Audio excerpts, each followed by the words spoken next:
네, 시청자 여러분 안녕하십니까. 하루의 뉴스를 정리해드리는 YTN 뉴스나이트입니다. 우리 경제 버팀목인 경상수지가 넉 달 만에 다시 적자로 돌아섰습니다. 기업들 성적표도 우울한데 반도체 한파에 삼성전자 영업이익이 무려 31%나 감소했습니다. 자, 이틀에 한 번꼴로 미사일을 쏘아대는 북한의 도발도 걱정입니다. 위기의식 때문일까요? 여전히 낮은 수치긴 하지만 대통령 지지율 지난주 대비 올랐습니다. 자, 20대 가운데 거의 절반이 무당층으로 돌아선 점도 눈에 띄는데 여론 흐름은 나이트 포커스 대담 중에 다뤄보겠습니다. 자, 금요일 뉴스나이트 오늘의 헤드라인부터 정리해드립니다.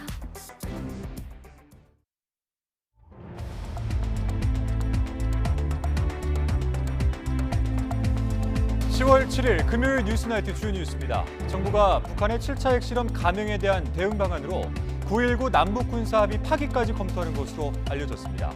자, 현실화되면 남북 긴장이 최고조에 이를 것으로 보입니다. 동해상에서 진행 중인 한미일 합동군사훈련에 대해서 민주당이 극단적인 친일 행위라며 사과를 촉구했습니다.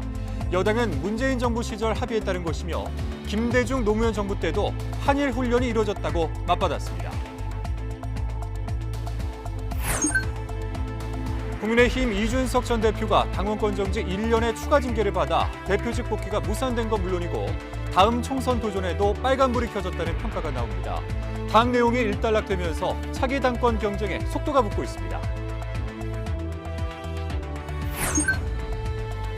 원자재 가격 급등의 영향으로 8월 경상 수지가 넉 달 만에 적자로 돌아섰습니다. 이창용 한국은행 총재는 5%대 물가가 한동안 이어질 거라며 금리 인상 기조를 유지하겠다는 입장을 분명히 했습니다.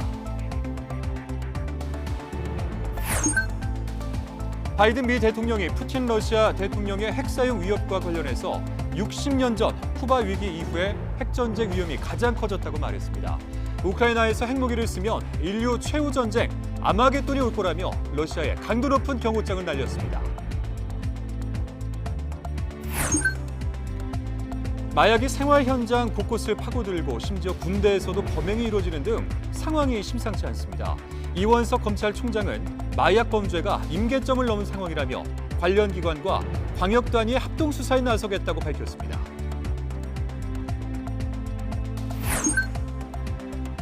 내일부터 시작되는 황금 연휴에도 쌀쌀한 날씨가 이어지겠습니다. 한글날부터는 돌풍과 벼락을 동반한 요란한 비가 내린 뒤 기온이 더 떨어질 전망입니다.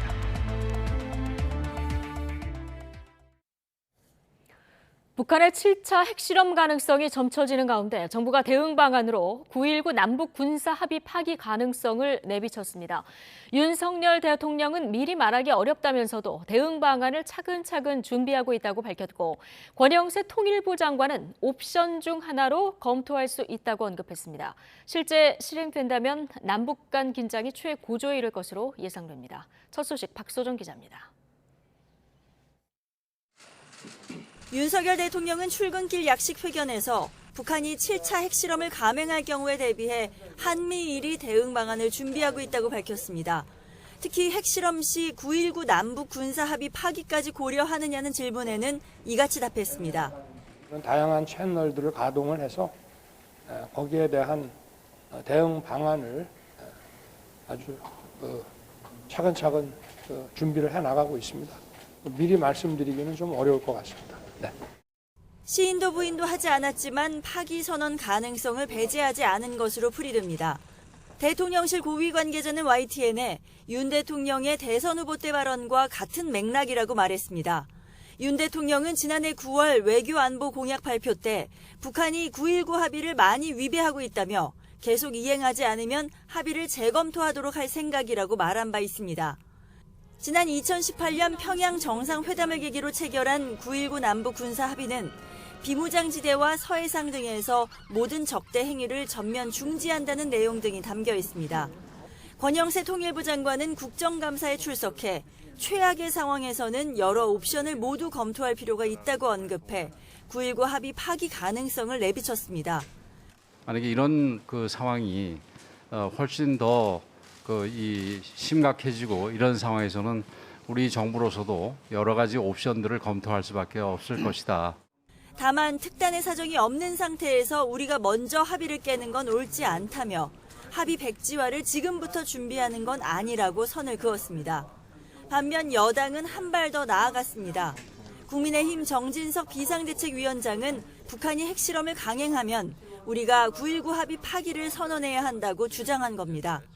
그러나 야당에서는 합의를 폐기한다면 앞으로 일어날 군사적 상황 악화의 모든 책임을 한국이 질 가능성이 크다고 지적했습니다.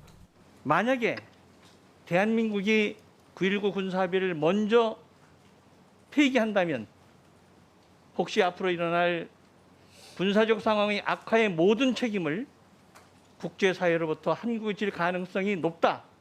대통령실과 정부는 일관된 강경 대응으로 무력 시위가 먹히지 않는다는 걸 북한이 깨닫게 해야 한다는 입장인데 남북 긴장이 최고조로 치달을 경우 국민 불안을 키우고 경제에도 악영향을 미칠 수 있다는 점을 우려하는 목소리도 나옵니다. YTN 박소정입니다. 네, 최근 북한이 집중 도발을 이어가고 있는 가운데 군이 전군 주요 지휘관 회의를 열고 대비태세 등을 점검했습니다. 이종섭 국방부 장관은 북한이 전술적 도발을 벌일 수도 있는 만큼 대비태세를 갖추어야 한다고 강조했습니다. 보도에 한혜연이 기자입니다.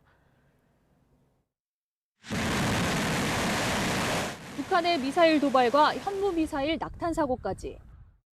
긴장감이 고조되는 가운데 전군 주요 지휘관 회의를 개최한 이종섭 장관은 먼저 현무미사일 낙탄 사고의 철저한 원인 분석과 재발 방지를 주문했습니다. 북한의 이딴 도발과 관련해선 한미 연합 대응 능력으로 북한에 분명한 메시지를 주는 게 중요하다고 강조했습니다. 특히 북한의 성동격서식 전술적 도발 가능성도 간과할 수 없다고 강조하면서 현장의 즉각 대응 태세와 장병들의 정신적 대비 태세 강화를 당부했습니다. 북한이 미사일 도발에 더해 군용기를 동원한 시위성 비행 등 새로운 도발도 감행한 만큼 다양한 형태로 추가 도발을 할 수 있다는 겁니다. 북한이 보여준 항공기를 동원한 위협은 정말 예상치 못했던 것이죠. 이번의 행동을 보면 한미가 예상치 못하는 다양한 형태로 자신들의 전술적 운영을 하겠다라는 의지를 밝힌 것이기 때문에 한반도에 재전개한 미국의 핵 항모를 주축으로 한 연합훈련은 계속 이어지고 있습니다. 앞서 일본과 함께 북한의 탄도미사일 대응훈련을 한 데 이어 양국 해군은 동해상에서 전술기동 등 연합훈련을 진행하고 있습니다. 이런 가운데 북한의 7차 핵실험까지 우려되자 한미일 북핵 대표는 전화통화를 갖고 북한의 암호화폐 탈취 차단 노력을 늘리고 불법 해상 환적을 방지하는 등 압박을 강화하기로 의견을 모았습니다. YTN 한현입니다. 네, 북한 도발에 대해서 미국이 자체적인 추가 제재에 나섰습니다. 로이터 통신은 미 재무부가 성명을 통해 북한인 2명과 북한 관련 단체 3곳에 대한 제재를 발표했다고 보도했습니다. 제재 대상은 북한군 무기 프로그램 지원과 관련한 연료 조달에 연관된 곳으로 2곳은 싱가포르에, 1곳은 마샬 제도에 등록된 회사라고 미 재무부는 밝혔습니다. 브라이언 넬슨 미 재무부 테러금융정보 차관은 성명에서 일본 상공을 통과한 미사일을 포함한 북한의 탄도미사일 발사는 유엔 안보리 결의를 위반하는 것이라며 이번 제재가 북한 미사일 발사에 따른 것임을 분명히 했습니다. 동해상에서 진행 중인 한미일 미사일 방어 합동 훈련을 둘러싸고 정치권의 안보 논쟁도 격화하고 있습니다. 극단적인 친일 행위란 더불어민주당 맹공에 국민의힘은 민주당 정부에서도 한일 훈련이 이루어졌다고 맞불을 놨습니다. 황윤태 기자입니다. 민주당 이재명 대표가 북한 무력 도발에 대응한 한미일 미사일 방어 해상 합동 훈련을 문제 삼고 나섰습니다. 과거사 문제 등 한일 관계가 정립되지 않은 상태에서 자위대와 함께 군사훈련을 하는 건 친일행위나 다름없다는 겁니다. 장차 한미일 군사동맹으로 가는 징검다리도 될 수 있다며 정부가 외교 참사에 이은 국방 참사를 사과해야 한다고 날을 세웠습니다. 일본의 이익을 위한 대한민국 국방이 대한민국의 군사 안보를 지키는 것이 아니라 일본의 군사 이익을 지켜주는 행위라고 생각이 됩니다. 그야말로 극단적 친일 행위다. 반면 국민의힘은 DJ 노무현 정부 때도 한일 훈련을 실시했다며 이 대표 주장은 어불성설이라고 반박했습니다. 일본 자위대와 해상훈련 교류를 결정한 노무현 대통령이 친일주의자입니까? 이건 아니잖아요. 아무데나 친일을 갖다 붙여서 득점하던 그런 시대는 지났습니다. 또 이번 훈련은 문재인 정부 시절인 2017년 3국 국방장관 합의에 따른 것이라며 친일 프레임을 일축했습니다. 동시에 북한 탄도미사일 도발 규탄 결의안을 단독 발의해 민주당 동참을 압박하기로 했습니다. 서해 공무원 피격과 어민 강제 북송 등 다른 안보 현안을 놓고도 설전이 이어졌습니다. 정치기획이란 민주당 공세에 국민의힘은 진상규명을 강조하며 첨예하게 맞섰습니다. 근데 이걸 왜 지금 다시 이 관련돼 있던 기관들을 다시 불러가지고 입장을 바꾸게 만들고 이게 통일부 장관께서 이건 장관의 지시였다 이렇게 얘기를 하셨잖아요. 서해 피살 공무원 예. 피살 사건이라든가 탈북어민 강제 납부 사건을 보면은 우선 공무원 피살 문제는 당사자가 납득을 했는데 가족이 납득을 했는데 이거를 중단해서는 안 되지 않습니까? 격화하고 있는 안보 공방에 더해 감사원의 전 정부 감사를 놓고도 고발전이 잇따를 것으로 보여 여야의 국정감사 대치 전선은 전방위로 확산하고 있습니다. YTN 황윤태입니다. 네, 재작년 서해에서 북한군에 피살된 해양수산부 공무원 유족이 문재인 전 대통령을 감사원법 위반 혐의로 고발했습니다. 감사원 조사에 성역은 없다며 문 전 대통령이 사건 당시 무슨 일을 했는지 밝혀야 한다고 주장했습니다. 나혜인 기자입니다. 서해 피살 공무원 고 이대준 씨 유족이 이번에는 문재인 전 대통령을 직접 겨냥했습니다. 감사원의 서면 조사 요구에 정당한 사유 없이 응하지 않았으니 감사원법 위반죄로 처벌해야 한다며 검찰에 고발장을 냈습니다. 감사원의 조사에 성역은 없으며 다 같은 국민들의 무고함을 바로잡는 것으로 스스로 말했던 그 부름에 있는 그대로 상세하게 설명해야 할 것입니다. 유족은 지난 6월 고인의 월북 증거가 없다는 해경의 번복 발표 이후 잇따라 지난 정부 고위직을 고발해왔습니다. 문 전 대통령을 고발한 건 처음인데 추가 행동도 예고했습니다. 이대준 씨를 구조하지 않은 점과 월북 발표 등에 관련한 대한 고소는 추후 별도로 고소장을 접수할 예정입니다. 유족은 박지원 전 국가정보원장과 서훈 전 국가안보실장 역시 감사원 조사에 불응했다는 이유로 추가 고발했습니다. 반면 시민단체는 독립성이 생명인 감사원이 지난 정부를 향해 노골적인 표적 감사를 하고 있다며 최재해 감사원장과 유병우 사무총장을 공수처에 고발했습니다. 감사위원회를 거치지 않거나 대통령실 국정기획수석비서관과 언론 대응 방침을 협의하면서 정치적 목적의 표적 감사를 고발장은 나날이 쌓여가고 있지만 현재 서해 피살 사건에 대한 검찰 수사의 초점은 2년 전 고인이 실종됐을 때 정부 대응과 자진월북 결론을 낸 경위에 머물러 있습니다. 지금까지 피고발인들의 집과 국정원, 해경 같은 기관들을 압수수색했고 실무자 조사를 이어가고 있습니다. 지난달부터는 대통령 기록관을 압수수색하며 문재인 정부 청와대의 의사결정 과정을 확인하고 있습니다. 박지원 전 원장 등 핵심 피고발인에 대한 조사는 대통령 기록관 압수수색이 마무리된 뒤에나 진행될 전망입니다. YTN 나인입니다. 더불어민주당은 유병호 감사원 사무총장이 이관섭 국정기획수석에게 보낸 문자 메시지를 두고 유착이 드러났다며 대감 게이트로 규정하고 공수처 고발을 예고했습니다.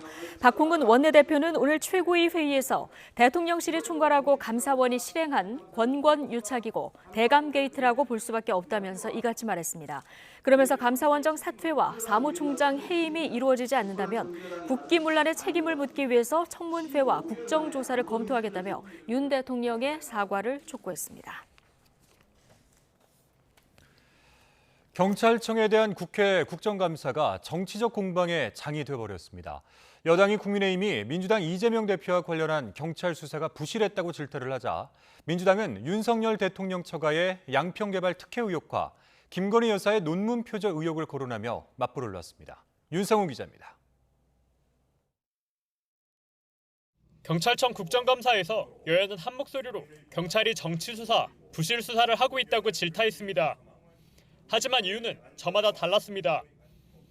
여당인 국민의힘은 민주당 이재명 대표의 성남FC 후원금 의혹에 대한 경찰 수사를 꼬집었습니다.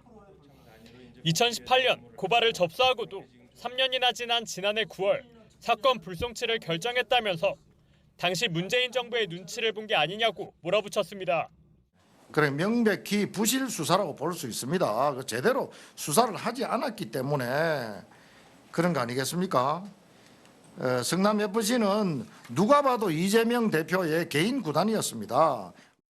이에 대해 윤익은 경찰청장은 최근 송치로 결론이 바뀐 건 관계인 진술이 바뀌고 그에 부합하는 증거가 나왔기 때문이라며 불송치는 당시로선 최선이었다고 해명했습니다. 당시 분당서에서는 나름 최선을 다했다고 보고를 받았고요. 당시까지 진술, 서류 이런 걸로는 이제 그런 판단을 한 것으로 일단 알고 있습니다. 여당의 공세에 야당인 민주당은 윤석열 대통령 처가의 양평 공흥지구 개발 특혜 의혹으로 맞불을 놨습니다.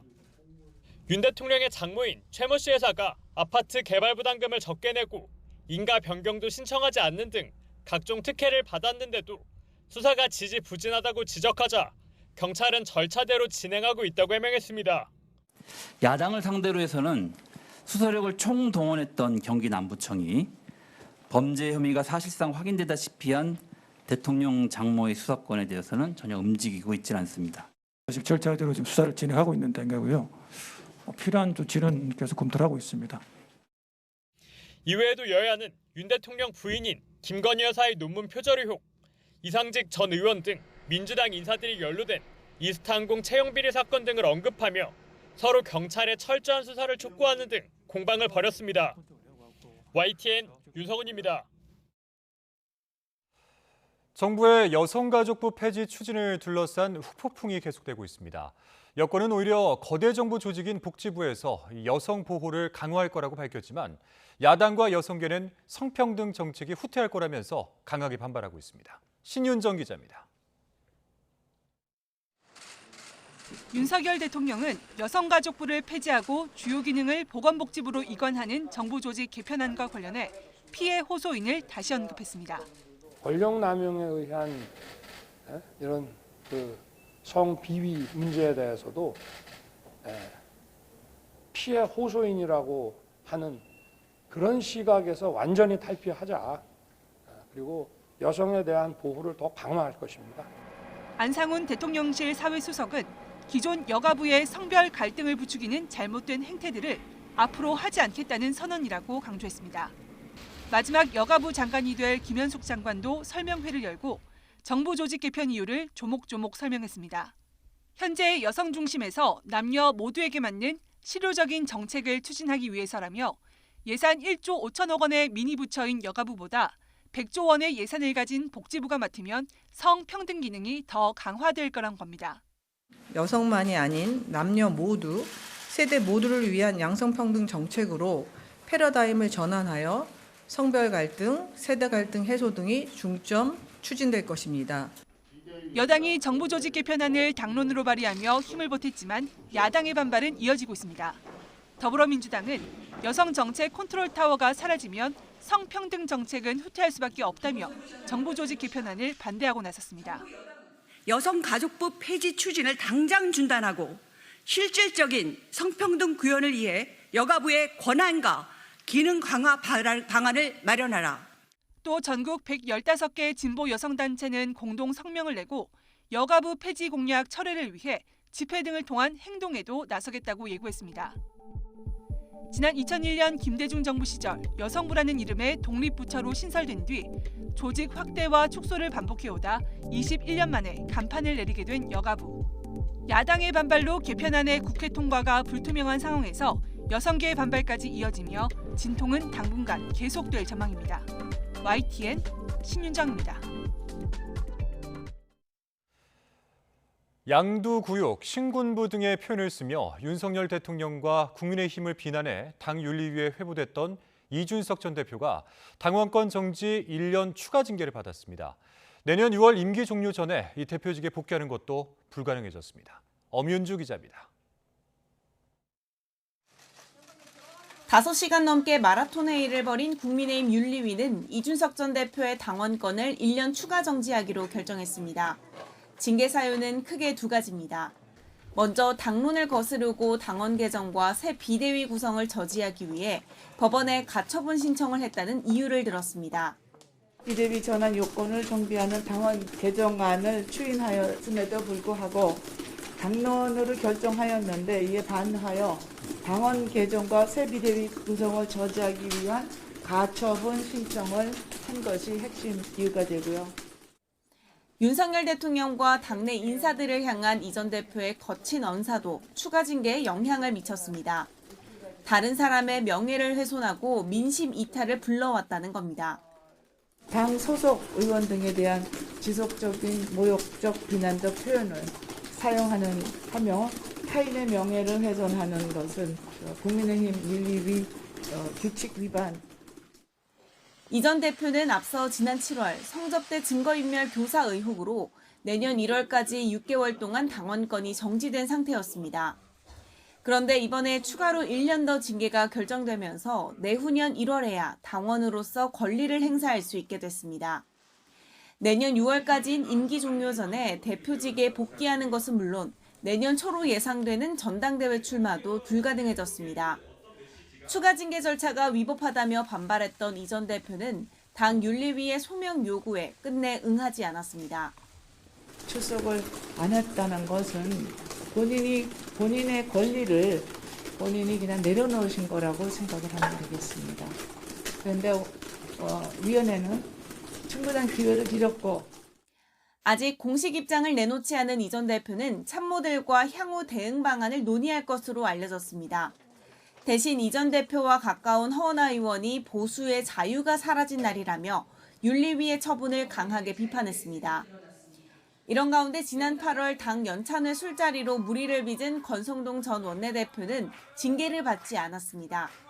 국민의힘 윤리위는 당시 금주령은 공식 행사에 한정됐던 만큼 부적절한 행동이 재발하지 않도록 권 전 원내대표에게 엄중주의를 촉구하기로 했다고 밝혔습니다. YTN 엄윤주입니다. 네, 국민의힘 이준석 전 대표가 당 윤리위로부터 추가 징계를 받으면서 내후년 총선 도전이 불투명해졌다는 평가가 나오고 있습니다. 법원 판단으로 지도체제 불확실성을 덜어낸 국민의힘에서는 차기 당권 경쟁에 속도가 붙는 모습입니다. 김경수 기자가 보도합니다. 이준석 전 대표에 대한 추가 징계를 두고 당내 반응은 엇갈렸습니다. 당 지도부는 이 전 대표가 이번 기회에 자신을 돌아봤으면 좋겠다고 밝혔습니다. 이준석 대표도 우리 당의 자산이라고 생각하고 어쨌든 이런 일을 계기로 한번 이준석 전 대표도 한번 좀 되돌아보는 성찰의 계기로 한번 삼았으면 좋겠어요. 반면 친 이준석계 의원들은 일제히 반발했습니다. 옹졸한 보복이다. 추미애 전 장관도 못했던 일이라면서 이양희 윤리위원장을 비판했습니다. 차기 당권 도전 가능성이 거론되는 유승민 전 의원도 비속어 논란에 휩싸인 윤 대통령은 왜 징계하지 않느냐고 날을 세웠습니다. 이번 추가 징계로 이 전 대표의 내후년 총선 도전에도 빨간불이 켜졌다는 평가가 나옵니다.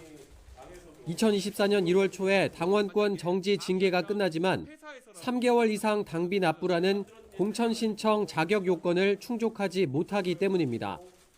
전략 공천이란 방법이 있긴 하지만 이건 차기 당대표의 의중이 절대적입니다.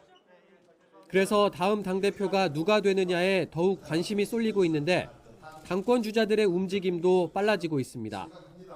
김기현 의원은 물리적으로 올해 안에도 전당대회가 가능하다며 벌써 전당대회 규칙까지 언급하고 나섰습니다.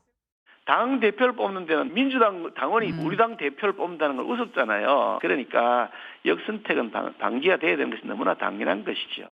안철수 의원 역시 당을 재건해 총선 승리를 이끄는 게 목표라고 이미 밝혔고 5선 조경태 의원도 SNS에 준비된 당대표라는 사진을 내걸며 당권 도전을 시사했습니다.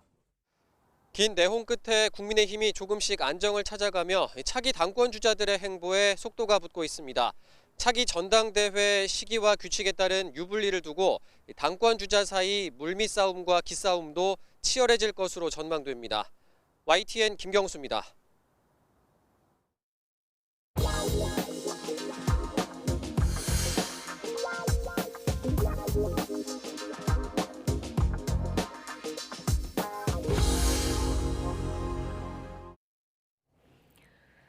지난 8월 경상수지가 넉 달 만에 적자로 돌아섰습니다. 원자재 가격 급등에 직격탄을 맞은 건데요. 한국은행은 9월 경상수지는 다시 흑자를 기록하겠지만 에너지 수급에 대한 근본 대책은 필요하다고 강조했습니다. 박병환 기자입니다.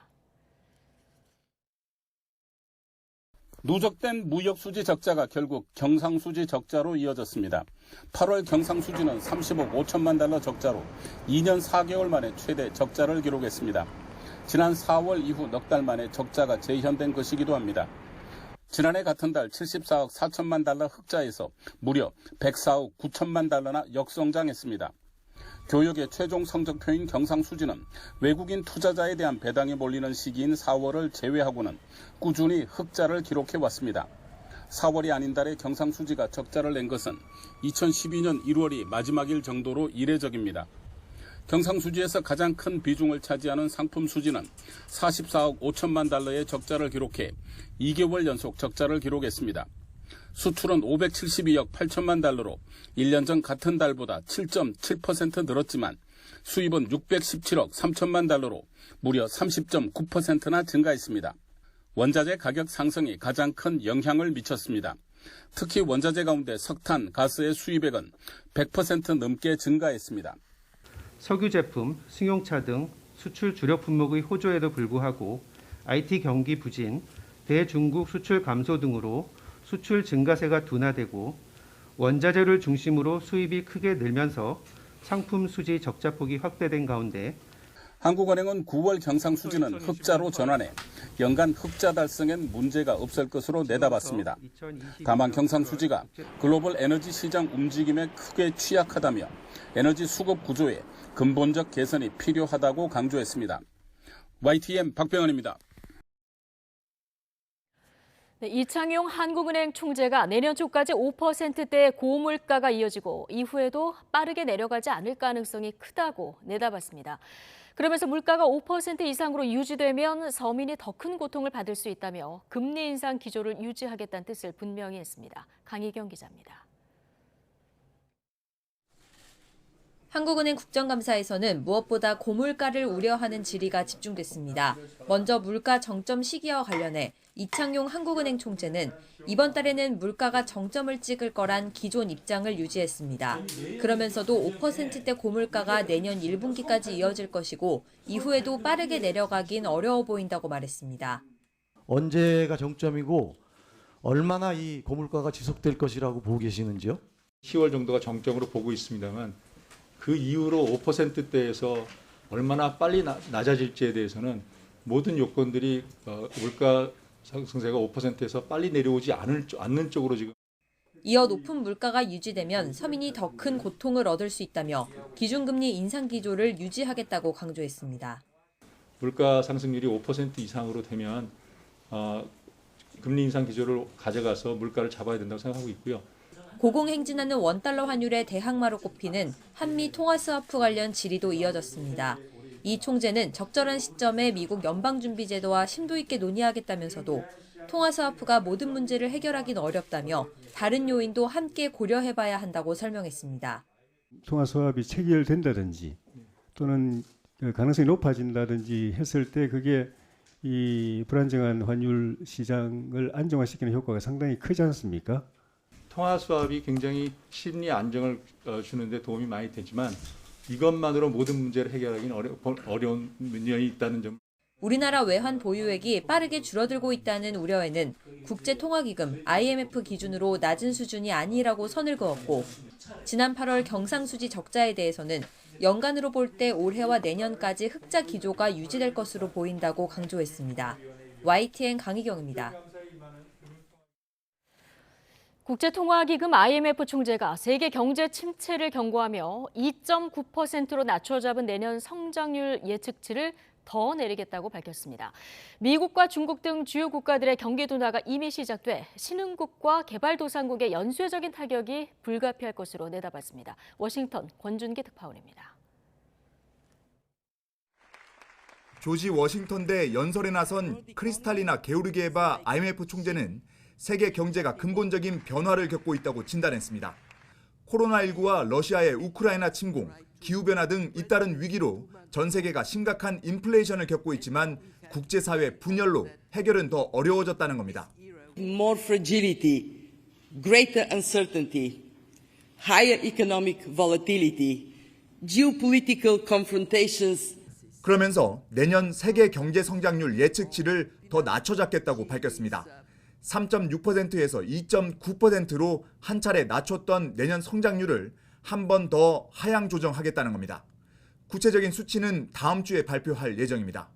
다만 올해 성장률은 3.2% 그대로 유지하기로 했습니다. 내년 예측치를 더 낮춰 잡은 건 그만큼 세계적인 경기 침체 가능성이 높아졌다는 걸 말합니다. I am the natural optimist, but today I stand in front of you and I need to say more likely to get worse than to get better. IMF 총재는 미국, 유럽, 중국 등 세계에서 가장 큰 경제권이 이미 둔화하면서 신흥국과 개발도상국의 수출 수요도 위축될 것으로 내다봤습니다. 이에 따라 2026년까지 세계 생산량도 크게 감소할 것으로 예상했습니다. To give you a sense what is $4 trillion, this is the size of the German economy. IMF와 세계은행은 다음 주 워싱턴 DC에서 연차 총회를 열어 글로벌 경제 위험에 대해 논의할 계획입니다. IMF 총재는 경제가 둔화하더라도 지금 인플레이션부터 잡아야 한다며 각국 중앙은행은 계속 돈줄을 재는 긴축 재정을 단호하게 이어가야 한다고 주문했습니다. 워싱턴에서 YTN 권윤기입니다. 바이든 미국 대통령은 러시아가 핵무기를 사용할 경우 성경에 나오는 인류 최후의 전쟁, 아마겟돈이 올 것이라고 말했습니다. 이 최악의 상황은 피해야 한다는 강력한 경고로 풀이되고 있습니다. 강성훈 기자가 보도합니다. 조 바이든 미국 대통령은 푸틴 러시아 대통령의 핵무기 사용 위협이 농담이 아니라고 강조했습니다. 우크라이나군에 밀리고 있는 러시아가 핵무기나 생화학 공격에 나설 수 있다고 보는 겁니다. 바이든 대통령은 러시아가 실제로 핵무기를 쓰면 최후의 전쟁, 아마겟돈이 올 것이라고 말했습니다. 아마겟돈이라는 강한 표현을 쓰면서 미국도 핵 보복에 나설 수 있음을 경고한 겁니다. 바이든 대통령은 60년 전 쿠바 미사일 위기 이후 지금이 핵전쟁의 위험이 가장 높다고 언급했습니다. 미국 언론은 대통령의 이런 입장이 백악관의 기존 발표와 뚜렷이 차이가 난다고 지적했습니다. 지난 화요일까지만 해도 백악관은 미국이 핵 대비 태세를 바꿀 정도는 아니라고 밝혔습니다. We have not seen any reason to adjust our own strategic nuclear posture, nor do we have indication that Russia is preparing to imminently use nuclear weapons. 러시아의 핵 위협에도 젤렌스키 우크라이나 대통령은 영토 수복 의지를 굽히지 않고 있습니다. 유럽 전체의 평화를 위해 러시아와의 전쟁에서 반드시 승리해야 한다면서 지원을 호소했습니다.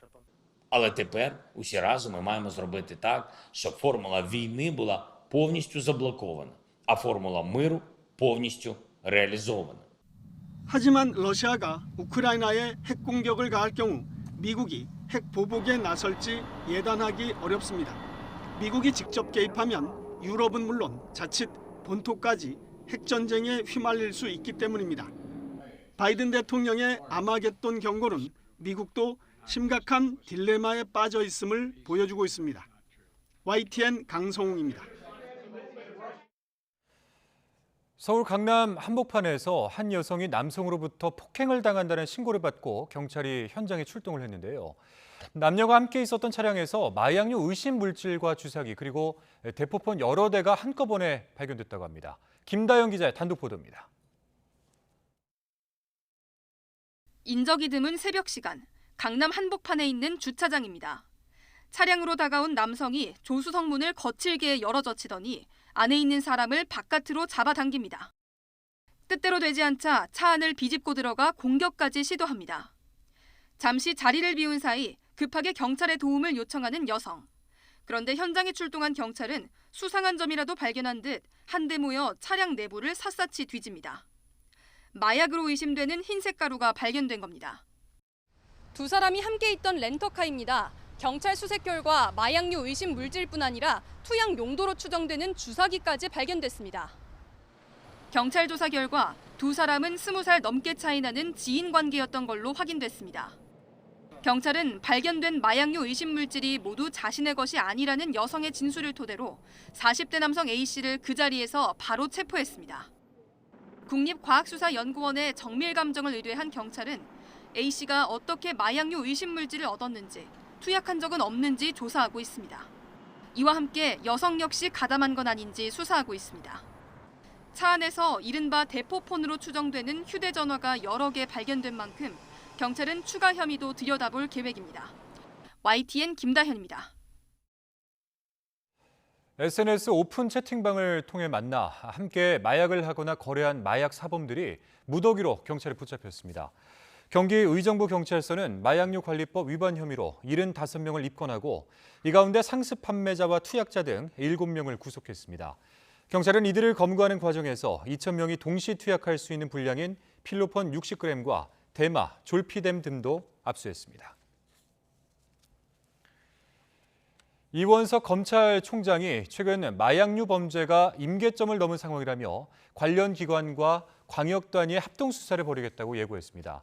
이 총장은 오늘 대검찰청 원래회의에서 마약 범죄가 나이와 성별, 지역, 계층을 불문하고 급속도로 확산한다며 마약류 밀수와 인터넷 마약 유통 등을 단속하겠다고 밝혔습니다.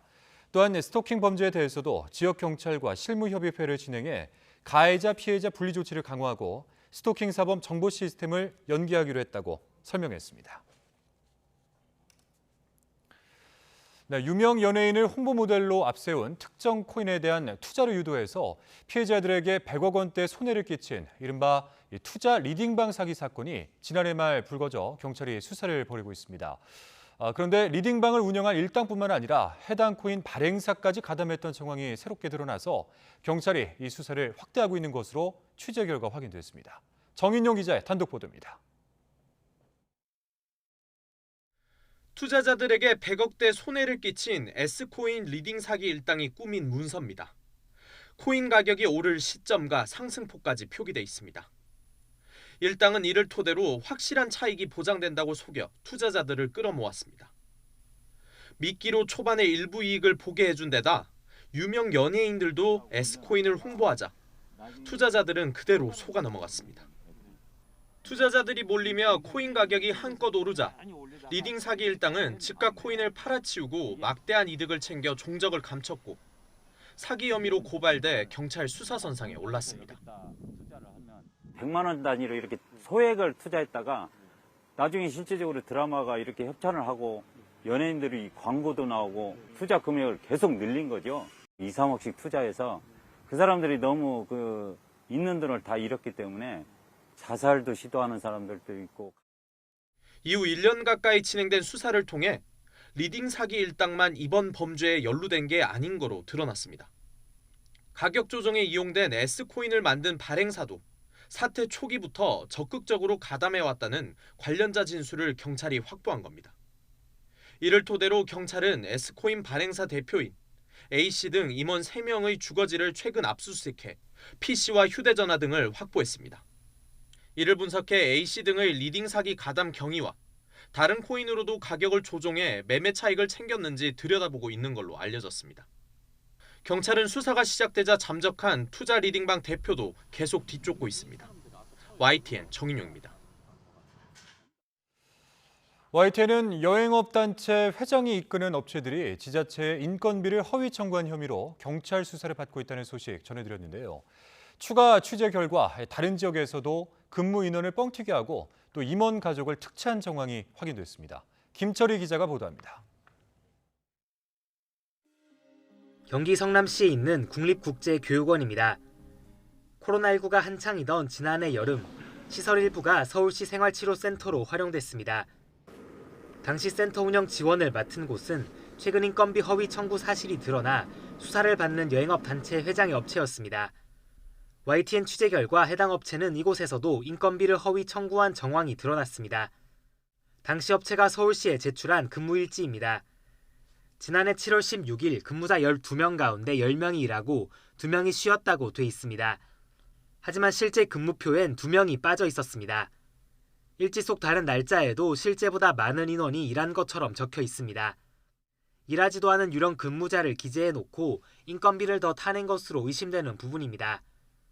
직원들은 이 유령 근무자 중 한 명이 센터 운영업체 임원 A씨의 배우자라는 의혹을 제기했습니다.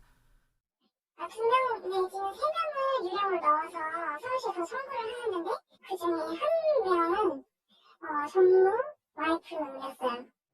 이도 모자라 업체 임원 A씨는 자신의 업체가 운영하는 다른 생활치료센터에 자기 아들을 특혜 채용했다는 의혹도 받고 있습니다. 당시 근무자들은 A씨가 직접 연락해 아들이 가서 일할 거다고 하는가 하면 아들이 일을 잘하고 있는지 수시로 물어왔다고 설명했습니다. 이에 대해 취재진이 A씨에게 직접 입장을 물어봤지만 수사 중인 사항이라며 해명을 거부했습니다. 다른 업체 측 관계자도 수사에 성실히 협조하고 있다고만 할 뿐 세부 의혹에 대해 명확한 설명은 하지 않았습니다. 하지만 인건비 뻥튀기에 임원 가족 특혜 채용 의혹까지 불거진 만큼 수사 확대는 불가피해 보입니다. 일하지 않은 직원 인건비를 청구한 정황이 드러난 만큼 처벌을 피하기는 쉽지 않아 보입니다. 조속한 수사를 통해 진위 여부를 확인할 필요가 있습니다. 서울경찰청 역시 관련 지자체 전체를 대상으로 수사를 확대해 진행하고 있습니다. 이후 수사 결과에 따라 업체가 받게 될 처벌의 무게도 달라질 것으로 보입니다. YTN 김철입니다.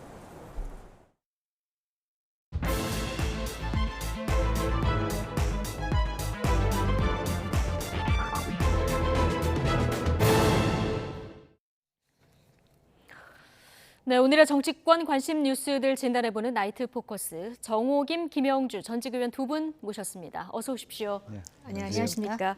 네, 국민의힘 윤리위가 이준석 전 대표에 대해서 당원권 정지 1년 추가 징계를 결정했습니다. 당 대표로 돌아오는 것도 내년 초에 그 전당대회 출마하는 것도 이제 좀 불가능해진 거죠? 네, 그렇습니다. 그런데 이제 우리가 생각할 때는 기존의 당원권 정지 6개월을 받았기 때문에 네. 결국은 탈당을 권고한다든지 아니면 제명하는 그런 그 초강수를 두지 않겠느냐라고 예측하는 그런 목소리가 많았었는데 당원권 정지 1년입니다. 그렇기 때문에 이 기간이 상당히 묘한 것이 당 대표로 돌아갈 수도 없고 차기 전당대회에 나설 수도 없지만 다음 총선에 공천을 받을 가능성이 마치 또 열려 있는 것 같은 그런 애매한 그런 그 징계를 지금 받은 상황이라고 볼 수가 있습니다. 네. 그래서 당원권 정지 1년, 여기에 좀 시점이 좀 묘하다 이런 분석을 해주셨는데요. 잠시 뒤에 저희가 조금 더 다뤄보도록 하고 윤리위 징계 사유를 봤더니 네. 신군부, 양두구육 이런 발언도 문제를 삼았지만 핵심적인 그 이유가 가처분 소송을 했기 때문이다 이렇게 밝혔거든요. 그렇습니다. 이제 당에 일어날 일을 당내에서 조정해내지 않고 이른바 당 대표라는 분이 그런 부분의 당내 분쟁을 말하자면 법원에 들고 갔다 이런 것으로 인해서 해당 행위를 했다라고 하는 것이 이제 매우 중요한 사안으로 보이고 계속적으로 가처분이 이어져 왔다라는 거고 그 자체가 전반적으로 실제로 보면 당내에서 다른 분들은 어떤 비판을 했습니다만 당내에서 정리하고자 했는데 이준석 대표는 이런 부분을 지속적으로 외부에 들고 해결하려고 했다라고 하는 것이 이제 이양희 윤리위원장의 어떤 그 처분의 이유다 그렇게 봅니다. 예, 비대위원 등 당내 주류 인사들은 뭐 좀 성찰의 계기로 삼아라 이런 얘기들을 이제 주로 하고 있습니다만은 당내 친이계 의원들도 있지 않겠습니까? 좀 반발의 목소리도 나오는 것 같습니다. 일단 지금 가처분한 것이 문제다 했더니 하태경 의원은 윤석열 대통령도 검찰총장 시절에 징계에 맞서서 가처분하지 않았냐 이 얘기를 했고요. 유승민 의원은 막말로 징계할 거면 왜 윤석열 당원은 징계 안 하냐 강한 수의 발언이 나왔는데 실제 국민의힘 또 국민들은 이거 어떻게 바라보고 있을까요? 아마 그러니까 지금 처음에는 사실은 그 개인적인 탄원서에 들어간 무슨 신군부 얘기라든지 예. 또 본인이 기자회견을 하면서 나왔던 양도구육을 가지고선 징계를 할 것처럼 하는 분위기가 있었는데 아무래도 그 사자성어라든지 아니면은 실제로 공개적이지 않은 탄원서에 나온 글을 가지고 징계하기가 좀 그 애매했던 측면도 있고요. 예. 그리고 법원의 가처분 판결이 이번에는 완전히 국민의힘의 완승으로 끝나지 않았습니까? 이런 상황에서 당내 문제를 외부로 들고 나가서 당의 주요 인사들을 모욕하거나 예. 아무튼 당의 안정을 해쳤다라는 그런 이유인 것 같습니다. 그러다 보니까는 실제로 이준석 전 대표를 옹호했던 몇몇 의원들이 상당히 지금 반발하고 있고 예. 또 이제 유승민 전 의원 같은 경우는 그러면은 당원인 대통령의 뉴욕에서의 발언 이거 자체도 지금 당의 품위를 훼손했는데 왜 이거에 대해서는 징계하지 않느냐라는 그런 이제 반박 논리를 제기하고 있습니다. 아무튼 지금 이런 상황에서 아마 당내의 지도부 입장에서는 이준석 전 대표를 이렇게 징계함으로써 당의 어떤 그 내홍을 수습하고 이제 당내 의사결정을 좀 일관성 있게 하겠다라는 의지를 이렇게 표출한 것이 아닌가 생각이 들어요. 예. 뭐 국민의힘 지도부는 좀 적절한 징계다 이런 분위기 속에서도 조금 전에 이제 그래프로 보셨습니다만 우리 당의 자산이다, 잠재력이 있다, 뭐 이렇게 약간 여지를 남겨놓는 이런 발언들도 하는 모습을 볼 수 있었습니다. 당내 반응이 좀 분분한 가운데 추가 징계가 왜 당원권 정지 1년일까? 조금 전에 정호김 전 의원께서 이 부분 지적해 주셨는데요. 이에 대해서도 여러 가지 해석이 나옵니다. 발언 듣고 이야기 이어가겠습니다.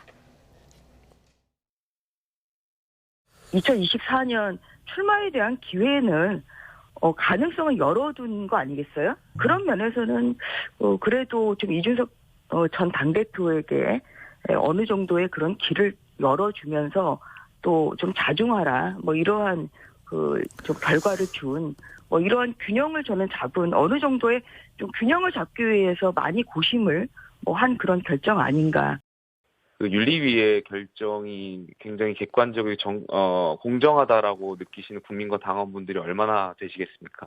예를 들면은 주호영 의원께서도 공천권에 불복해서 공천이 못 받아주셨을 때 가처분을 내고 많은 당내 의원들이 공천에 불복해서 가처분을 내지 않았습니까? 근데 그런 논리대로라면 지금 있는 기성 의원분들도 다 윤리위의 잣대로라면 다 징계 대상 아니겠습니까?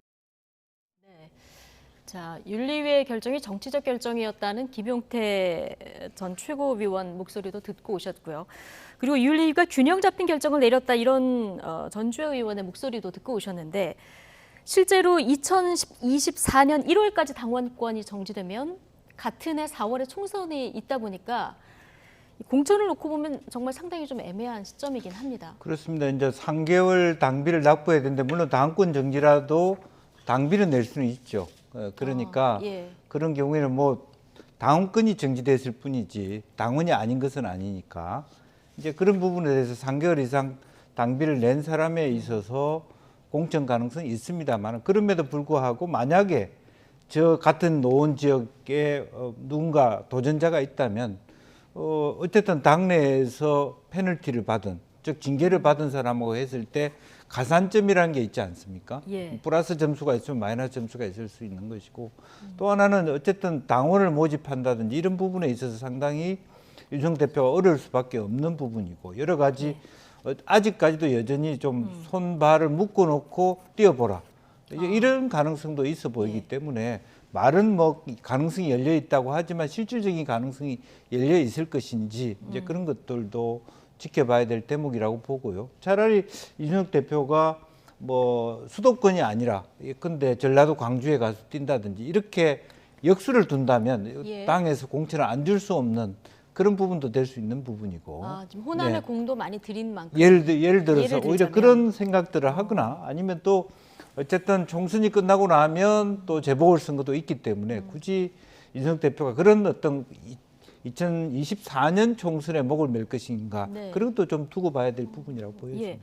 지금까지는 이 전 대표는 다음 정치적 목표가 노원병에서 국회의원 당선되는 거다 이렇게 얘기를 해왔었기 때문에 자, 국민의힘이 1년 징계를 내려서 총선 3개월까지 딱 그 정지를 시켜놓는 것을 보면 앞으로 어떻게 하는지 보고 결정하겠어 이런 의중도 좀 있는 것 같은데요. 어떻게 보십니까? 이거 물론 윤리위는 독자적인 판단을 했다 이렇게 얘기를 하고 있습니다만.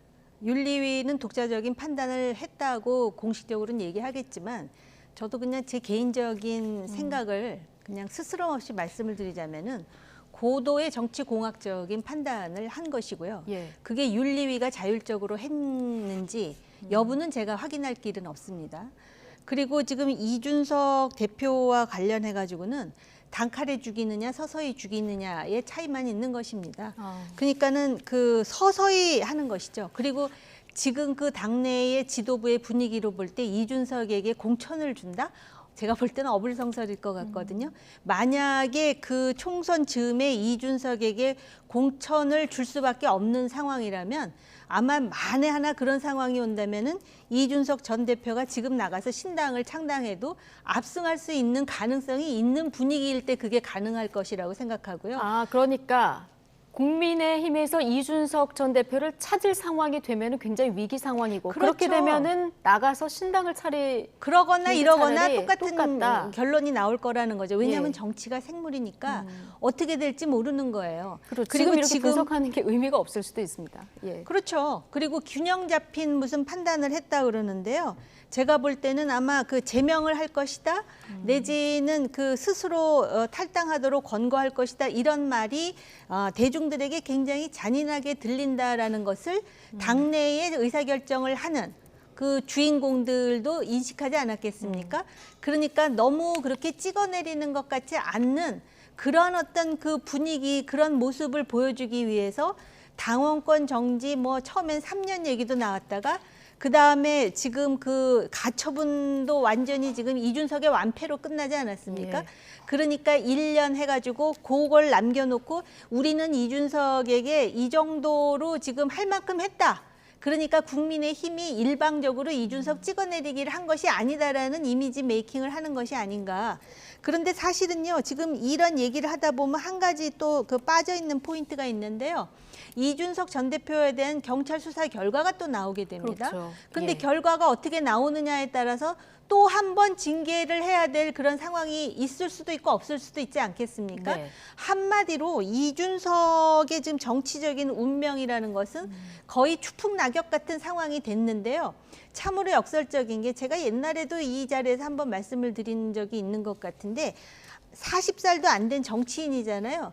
그러니까 아마 지금 이 상황에서 본인이 어떻게 극복을 하고 다시 부활하느냐 와신 상담해가지고 그런 모습을 좀 더 생산적이고 긍정적이고 희망적인 모습으로 보여주는 게 정치인 이준석의 과제가 아닌가. 이준석이 지금 털어야 될 문제가 있어요.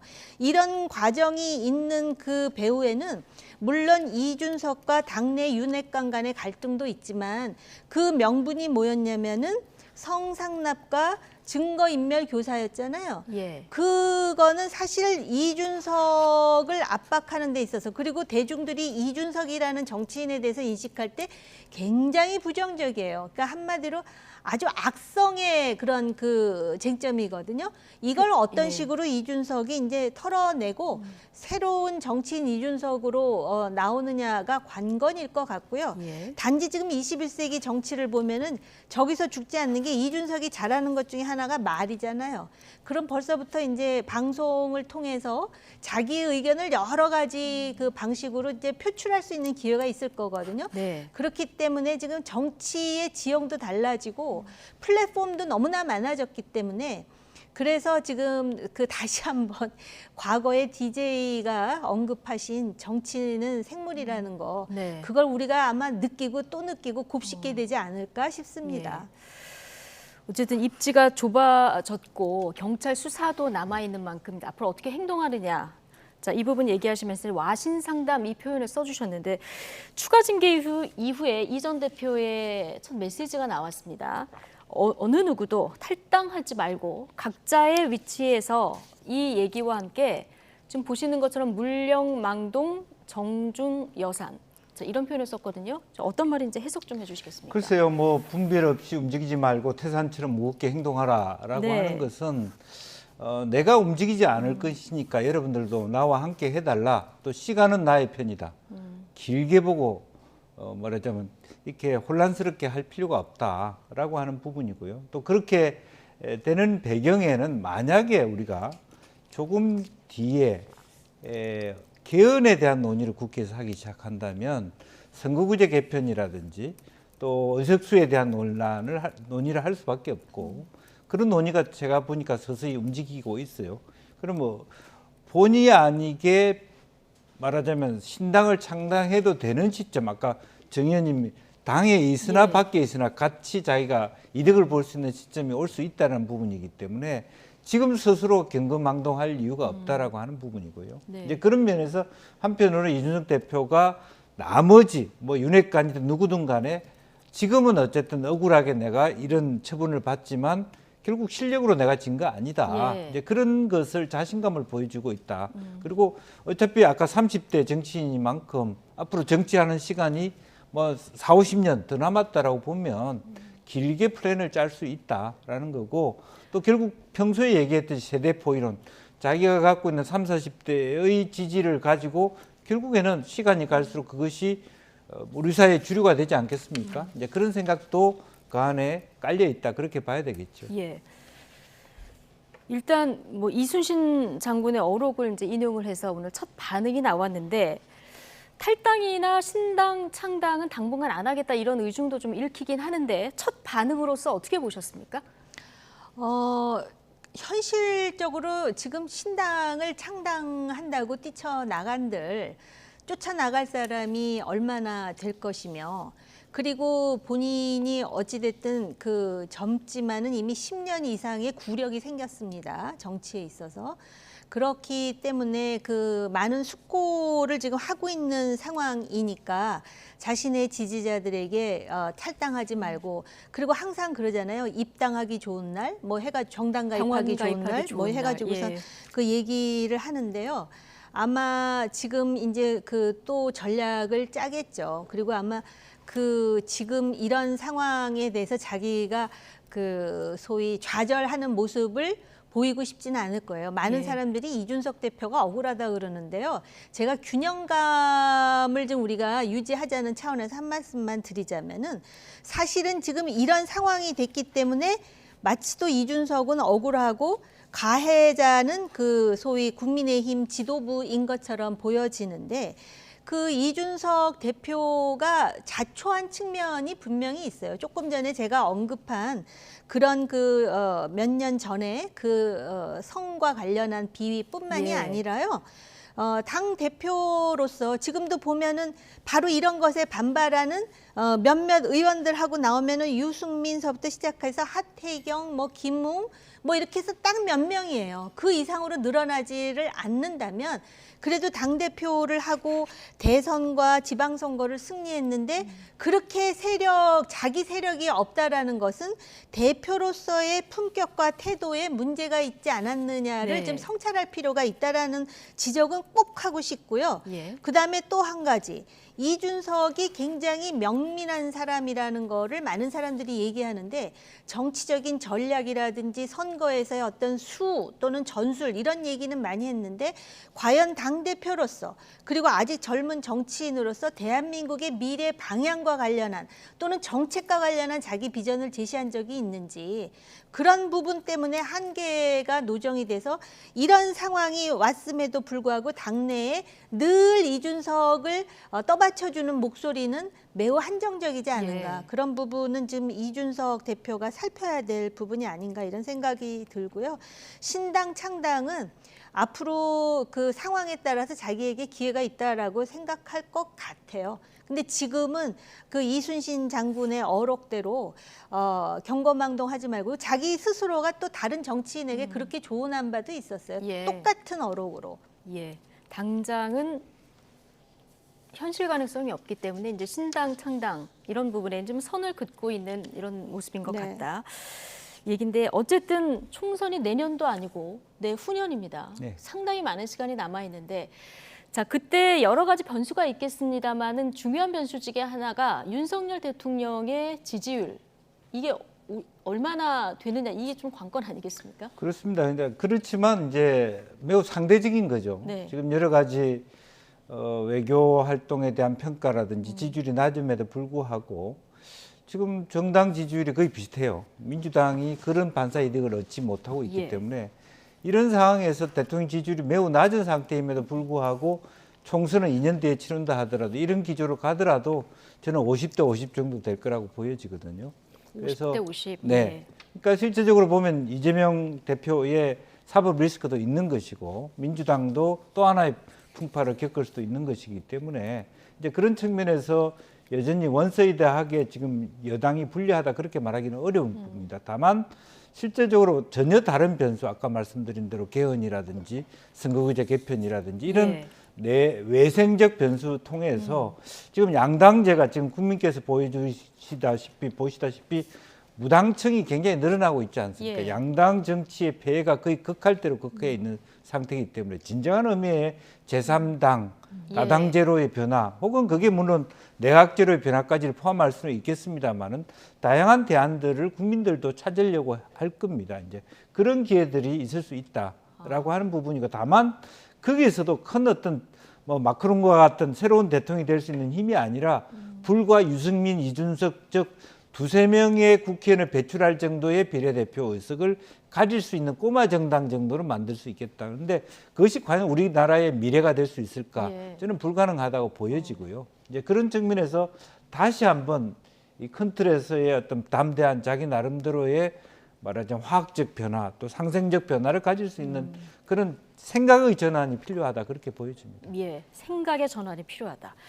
자, 국민의힘 지도부는 이준석 리스크를 털어내면서 당 정상화에 박차를 가하는 모습인데요.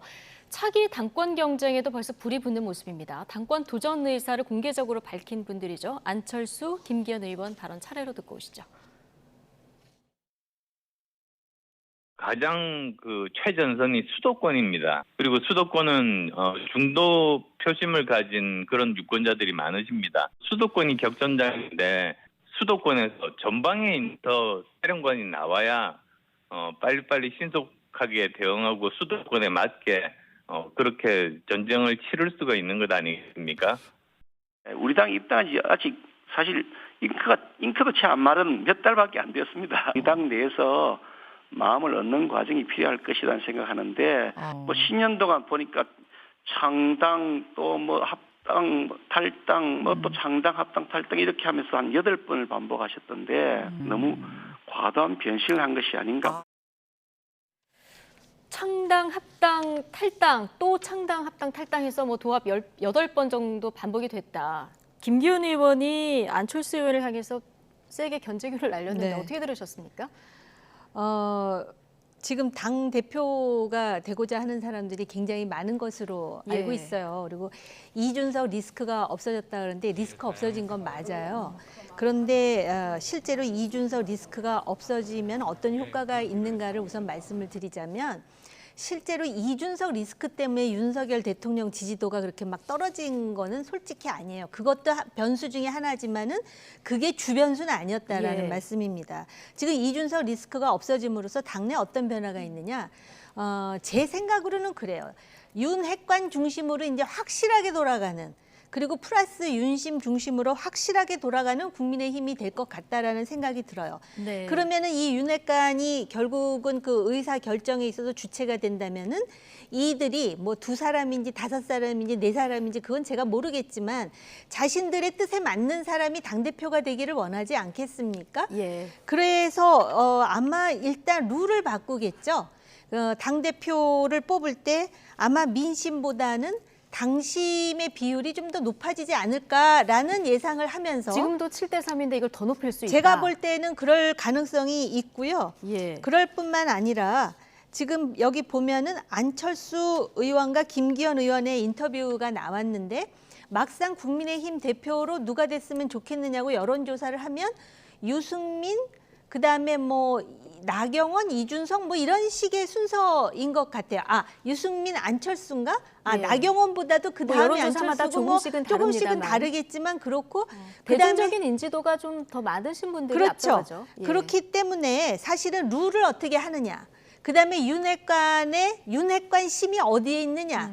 이거에 달려 있는데 지금 안철수 의원은 아직까지도 당심을 완전히 장악했다라고 보여지는 방증이 없어요. 그러고 지금 그 안철수 의원이 지난번에 이준석 그 문제라든지 이런 그 여러 가지 이슈에 있어서 윤핵관과 지금 결을 달리하는 목소리도 내기도 했었고요. 그다음에 여기서 보면은 수도권에서 전방에서 사령관이 나와서 빨리빨리 기동성 있게 움직여야 된다는데 그 말이 맞는데 네. 그러면은 안철수 의원이 수도권 의원인 거는 맞는데 과연 수도권을 대표하는 어떤 특별한 목소리라든지 안철수만의 어떤 그 브랜드를 제시할 수 있는 뭔가를 각인시켰느냐. 수도권 의원이라는 거 빼고. 그래서 그거는 예. 안철수 스스로에게 자문하기를 바라고요. 예. 김기현 의원은 그동안 당대표가 되겠다고 여러 번 천명했고 심지어는 뭐 김장연대 해가지고 간장연대에서 김장연대로 바뀌고 그러다 보니까 둘 다 진짜 그렇게 연결이 되는 부분이 있는데요. 뭐 그런 얘기가 나왔지만 여전히 여론조사에 보면은 이 후순위로 있다라는 것이죠. 그리고 사실은 지금 국민의힘의 요새 그 방송을 보면은요, 지도부를 보면은 글쎄 이게 제가 너무 예민하게 생각하는지 모르지만은 전부 그 경상도 언어로 이렇게 상당히 이제 TK 중심으로 네. 그런 이미지가 이렇게 구축되어 있는데 그렇게 고착화되는 거는 국민의힘 지지도를 올리는데 그게 도움이 될까? 사실은 수도권이 중요하다는 안철수 의원의 주장이 틀리지는 않아요. 예. 그런데다가 지금 원내대표도 역시 TK 아닙니까? 주호영 의원인데 또 당대표를 TK로 이렇게 해서 TK 정당을 만드는 게 과연 대통령의 지지도를 견인하고 그다음에 그 총선에서 승리하기 위해서 이게 바람직한 구도일까? 뭐 이런 거를 네. 아마 유권자들은 생각하지 않을까 싶다는 것이죠. 예. 너무 전통 지지층 위주로 가는 부분도 지금 있지만 여기에 대한 반발 심리도 있을 수 있다. 정호김 의원께서 그래서 당심 민심의 비율을 정하는 룰이 바뀔 수도 혹시 있을지도 모르겠다 이런 예상을 해주셨는데 어쨌든 지금 당장은 그럼 윤심이 좀 중요해지는 겁니까? 윤심이 중요하다고 봐야 되겠죠. 이제 중요하다고 봐야 되는데 그렇다고 해서 이제 또 대통령 스타일이 뭐 완전히 그립감을 세게 쥐고 간다 그렇게 또 볼 수 없기 때문에 가령 이제 윤상현 의원이나 이런 분들이 수도권에 안철수만 있냐 나도 있다 이렇게 치고 올라올 수 있는 가능성도 꽤 있다고 예. 봅니다. 그러니까 실질적으로 오죽하면 한동훈을 바로 내세우자 당대표로. 그런 얘기도 예. 당내에서 나옵니까? 네, 그런 얘기까지 나온다라고 하는 것은 기존에 나와 있는 본인이 벌써 몇 달 전부터 하겠다고 나와 있는 사람들에 대한 당내 평가가 굉장히 차갑다라고 하는 부분이고 실질적으로 보면 굉장히 뭐 김기현이나 실제로 안철수 그 의원은 들어오신 지 얼마 안 됐다는 부분이라도 있죠. 근데 기존에 오래 계셨다는 분들 중에서 그야말로 아까 말한 대로 뭐 영남권을 제외하고의 어떤 당의 대표자로서의 리더십을 인정해 주기가 쉽지 않다. 이제 그런 변화하는 어떤 뭐 시대적 변화 또 수도권 중심 이런 부분에 대한 어떤 열망들이 미스매칭하고 있는 상황이라서 조금 더 봐야 될 것 같습니다. 예. 유승민 의원이 아까 앞서 말씀하신 대로 일반 국민 여론으로 물어보면은 국민의힘 그 당 대표 적합도에서 보면은 1위를 할 때가 많거든요. 이준석 대표 징계나 소송 과정에서도 계속 당원 가입을 독려한 상황이라서 젊은층 당원들도 꽤 늘어났을 텐데 이준석 전 대표가 측면 지원을 한다면은 유승민 전 의원도 승산이 있습니까? 제가 그 부분은 참 말씀드리기가 조심스러워요. 예. 그러니까는 이제 일반 여론조사를 하면 유승민 전 의원이 상당히 수치가 높고 최근에는 그 당 지지자들 중심으로 해서 여론조사를 했을 때도 유승민 전 의원의 그 지지도가 상당히 올라갔다라는 이야기는 있는데요. 아까도 말씀드렸듯이 지금 당의 주도권을 누가 갖고 있는지에 대해서 제가 강조를 하지 않았습니까? 근데 과연 그 주도권을 가진 사람들이 유승민 내지는 이준석이 지지하는 그런 후보가 당대표가 되기를 원할까요? 아마 당이 일사불란하게 움직이면서 총선도 자기 사람들을 많이 심어야 된다라는 의식이 있지 않을까. 물론 제가 속단하기는 어려워요. 단정지어서 말씀드리는 건 아니지만 대체로 그 당의 역학구도를 볼 때 그렇다는 것이죠. 그렇기 때문에 제가 그 오히려 룰이 좀 바뀌지 않을까라고 조심스럽게 개인적인 생각을 말씀드리기도 했는데요. 아무튼 지금 여론조사를 하면 유승민 전 의원의 그 지지도가 올라가는 것은 맞는데 소위 정통 지지층이라고 하는 골수 국민의힘 지지자들을 보면은 그 유승민 전 의원이라든지 또 그 이준석 전 대표에 대한 또 반감이 굉장히 많은 상당히 우파 쪽에 있는 그런 또 목소리들도 있거든요. 그렇기 때문에 지켜봐야 돼요. 그리고 당대표 경선을 구체적으로 그러면 언제 할 것이냐. 예, 이것도 이견이 이 많죠. 시간도 굉장히 중요합니다. 언제 하느냐에 따라서 소위 이제 당에 들어온 지 얼마 안 됐다라고 스스로 얘기하는 안철수 의원에게 유리할 것인가 아니면은 기득권을 가진 당에서 오래 뭐라 그럴까 역사를 오래 한 그런 인물들이 유리할까 뭐 여러 가지 생각들을 하는 것 같은데요. 분명한 거는 총선 때는요. 참신한 얼굴이 당의 장수가 돼서 개혁을 추진하면서 당이 정상적인 미래지향적인 방향으로 나아가고 있다는 것을 보여줘야 돼요. 정통적 지지층들은요.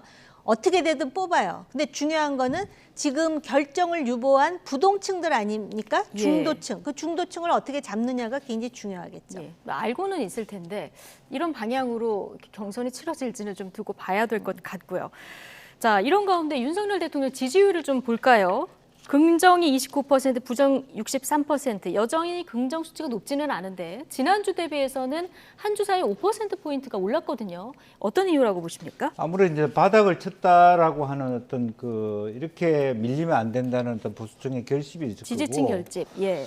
또 하나는 이제 북한의 도움이 있을 거라고 봅니다. 안보라고 하는 측면들이 훨씬 더 보수층에게는 큰 임팩트를 줄 수 있기 때문에 이제 그런 의미에서 지금 북한의 계속적인 어떤 뭐 6차례, 7차례 연이은 그런 어떤 또 7차 핵실험을 앞둔 이런 안보 국면 이런 것들 때문에 또 대통령께서 외국 가서 여러 가지 행사를 하고 왔는데 야당이 너무 심하게 때린다 이렇게 생각하는 측면들이 있고 또 그런 의미에서 민주당이 제대로 어떤 국정감사에 있어서도 내실 있게 준비하지 못하는 것 같다. 이제 그런 것들이 종합적으로 나오고 결과적으로 북한의 변수 또 70대 남성 뭐 앞으로 여가부 폐지까지 본다라면 이제 그런 보수 전통 보수 이런 분들이 강하게 이제 윤석열 정부의 어떤 이렇게 뭐 버팀목이 되고 있다. 그런 것이 반등의 주요한 원인이 아닐까 그렇게 생각이 듭니다. 지금 정당 지지율은 좀 비등비등합니다. 지금 대통령 지지율도 높지 않고 여당 내용도 셌는데 이게 또 민주당으로 가지 않는 이런 상황이거든요. 저기 보시면 무당층이 30% 비슷합니다. 정당 지지도라고. 그리고 20대에서는 무당층이 또 49%를 차지하고 있더라고요. 이건 어떻게 봐야 될까요? 이게 굉장히 중요한 부분인데요. 만약에 정당 지지층이 여기서 올라가지 않으면은 그 신당 창당의 가능성을 또 두들겨 보는 그런 일련의 세력들이 나타날 수 있겠죠. 그래서 아까 김 의원님께서 마크롱 얘기도 하시고 그랬는데 한국은 항상 그렇게 그 정치에 있어서 마치 또 백마를 탄 초인이 갑자기 등장하기를 원하는 그런 기대 심리가 있어요. 사실은 지난번 대선에서 처음에 윤석열 대통령이 검찰총장에서 그만두면서 그 짧은 시간이었지만 그런 분위기에 좀 이렇게 그 적합하다라는 인식들을 했거든요. 그런데 지금 만약에 국민의힘은 국민의힘대로 또 소위 민주당은 민주당대로 저렇게 소위 머들스러라 하는데 질벌되는 상황이 오잖아요. 그러면은 신당 창당해가지고 아까 김형주 의원님 말씀하셨듯이 비례대표 해가지고선 이게 연동형 비례대표제로 해가지고선 그 승부를 걸어보려고 하는 세력들이 등장할 수 있는 지금 그 문호가 점점 넓어지고 있다라는 것이고요. 그다음에 윤석열 대통령은 아마 24%가 마지노선인 것 같아요. 그러니까 24%까지 떨어지면 지지층이 결집하는 그런 경향이 나타나는 것 같습니다. 그리고 향후에도 윤석열 대통령의 그 지지도에 있어서 가장 강력한 우군이 두 사람이 있어요. 바로 아까 말씀하신 대로인데 첫 번째가 김정은이고요. 두 번째가 이재명 대표예요. 그렇기 때문에 특히 이재명 대표는 이미 유권자들 사이에서 식상한 이미지거든요. 거기다 사법 리스크 앞으로 나올 게 있잖아요. 그런데다가 지금 이재명 대표의 아주 열렬한 지지자들이라고 하는 그 개딸들의 일련의 행태들이 굉장히 침묵하고 있는 다수에게 있어서는 거부감을 주기에 충분한 그런 여러 가지 행태를 보이고 있단 말이죠.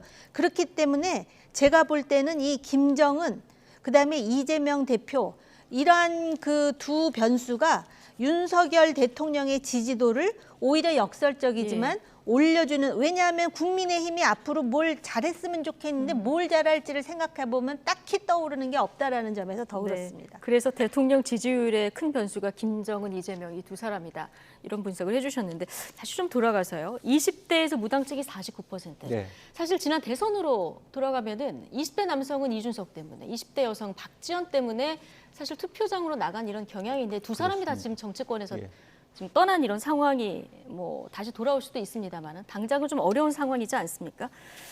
자, 이런 상황에서 지금 정부가 여성가족부 폐지 앞서 잠깐 말씀하셨지만 이거를 다시 이제 추진하겠다 이렇게 얘기를 했거든요. 민주당 강력 반대하고 있는데 어떻게 움직일까요?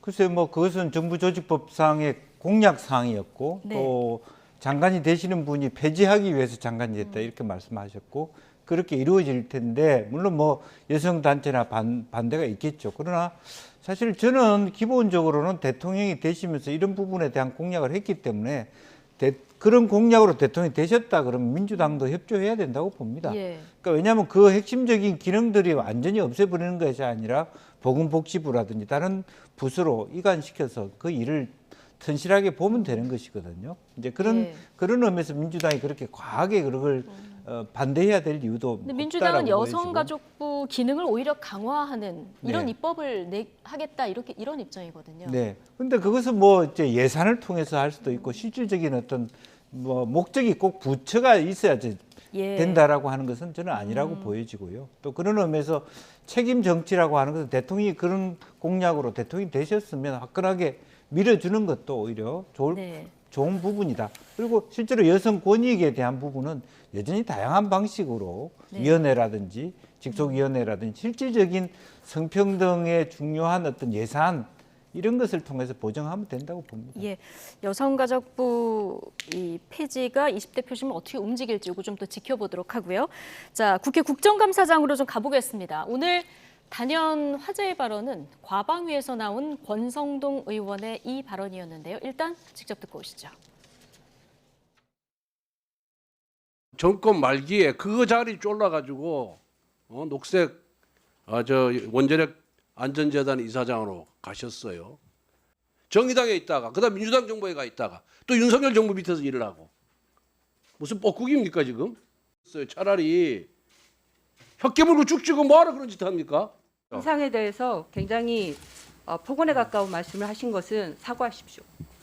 뭘 사과해요 사과기는?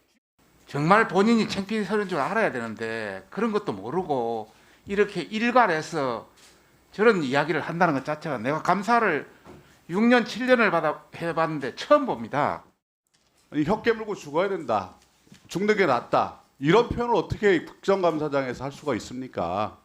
어느 한 개인에 대해서 아주 모욕적이고 폭언에 가까운 정말 이런 말씀들은 우리 스스로에 대한 자괴와 경계의 얘기도 됩니다. 자, 혀 깨물고 죽는 게 낫다. 뻐꾸기 뭐 이런 단어들만 지금 남은 상황인데 문재인 정부에서 임명된 김재남 한국원자력안전재단 이사장 사퇴를 이제 종용하면서 나온 얘기이긴 한데요. 이렇게 얘기하니까 무슨 얘기를 했는지 기억에 안 남고 뻐꾸기만 기억에 남습니다. 그러게 말입니다. 사실 그 한국원자력안전재단이라고 하는 곳은 원자력을 기정사실화하면서 그걸 어떻게 안전하게 하느냐를 조사 연구하는 재단이에요.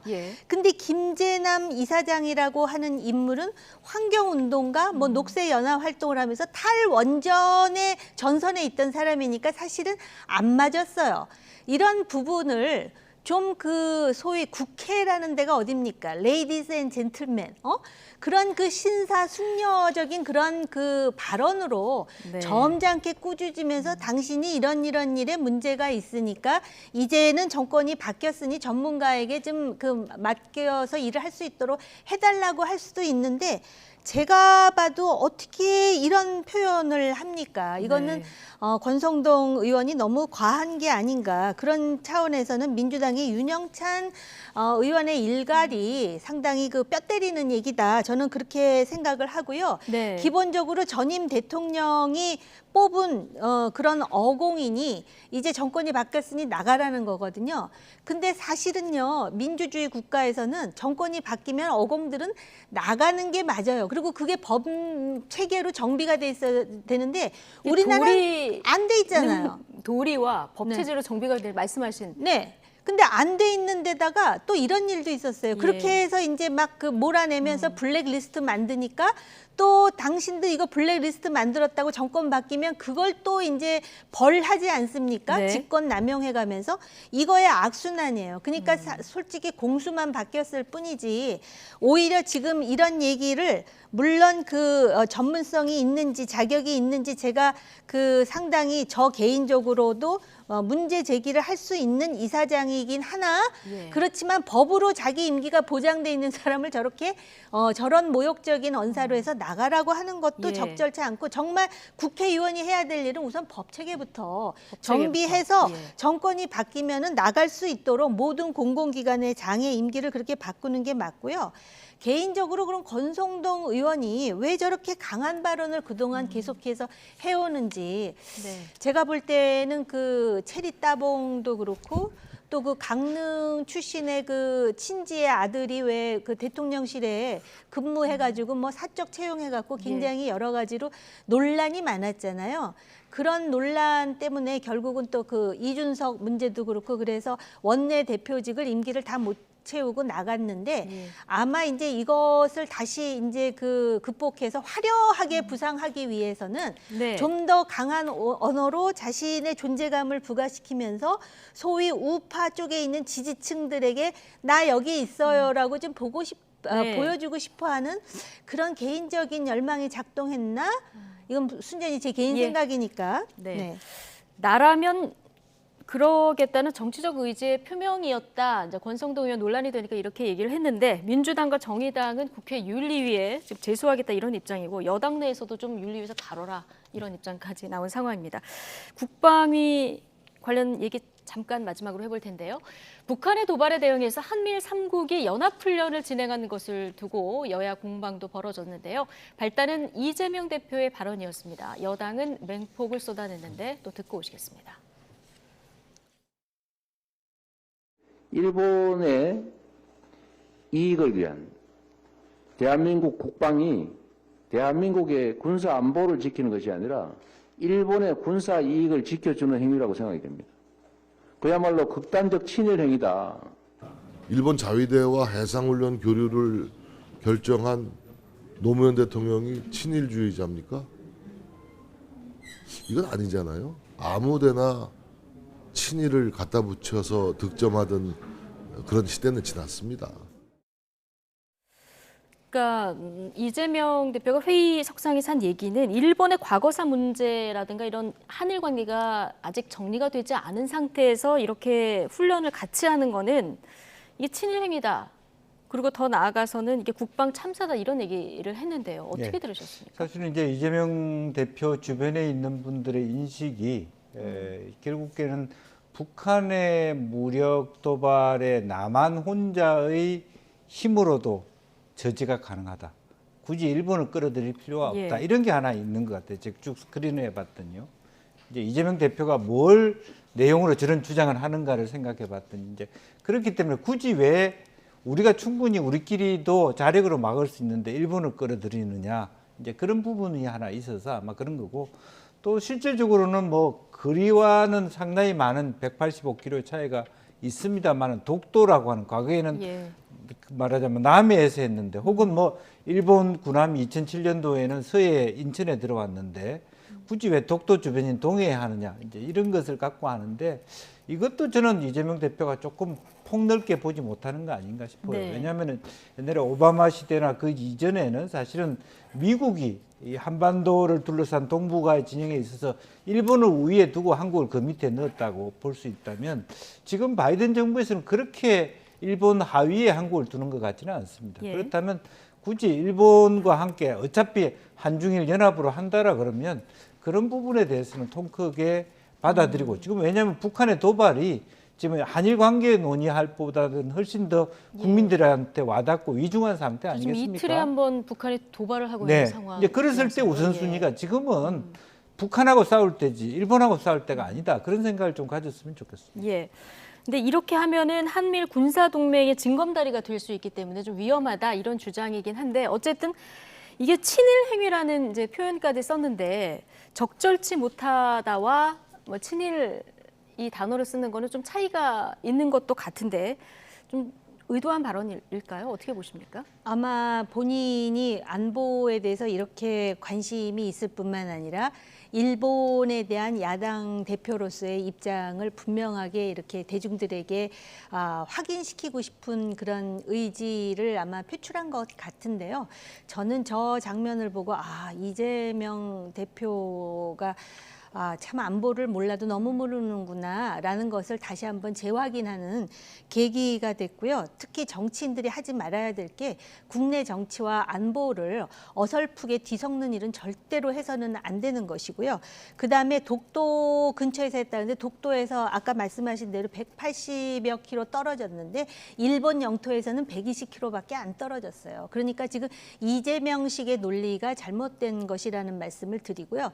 특히 우리가 북한을 상대로 하는 게 아니에요. 마치도 그렇게 하면은 우리 내부에서 왜 민족에 대해서 총칼을 겨누면서 일본하고 손을 잡느냐라는 단순 논리로 또 공격이 들어오는데, 우리는 북한을 상대로 하는 것이 아니라 우리 대한민국의 안보를 위협하고 있는 북한의 김정은 정권을 상대로 하는 거예요. 북한 인민들이나 북한 체제 자체를 우리가 대상으로 하는 게 아니고, 대한민국의 안보를 비대칭적 살상 위협으로 위협하고 있는 김정은과 그 세력들을 지금 대상으로 하고 있고, 특히 잠수함 연합작전이 왜 필요하냐면 일본이 대잠 능력이 엄청납니다. 그렇기 때문에 우리가 그걸 활용하는 거예요. 지금까지도 물론 우리가 지난 36년 동안 정말 참 참혹한 일제 치하의 그런 식민 그 병탄이라는 그런 아픈 상처가 있지만, 지금 우리가 그렇게 일본에 대해서 열등감을 가져야 될 정도의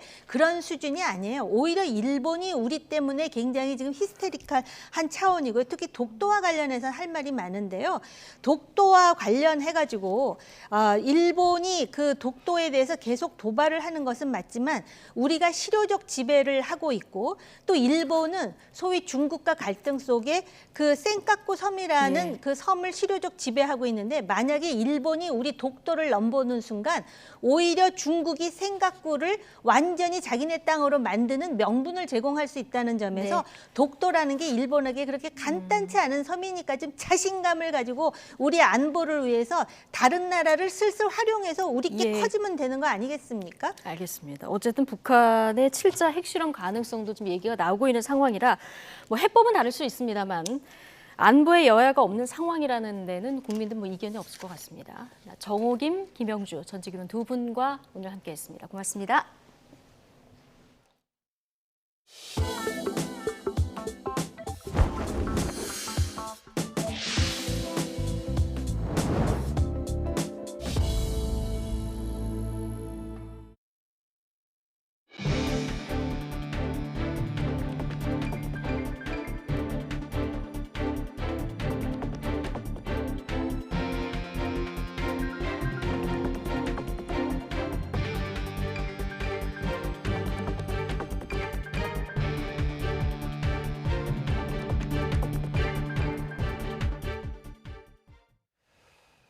병역을 기피하거나 감면받기 위해 각종 속임수를 동원하는 병역 면탈 수법이 갈수록 교묘해지는 것으로 나타났습니다.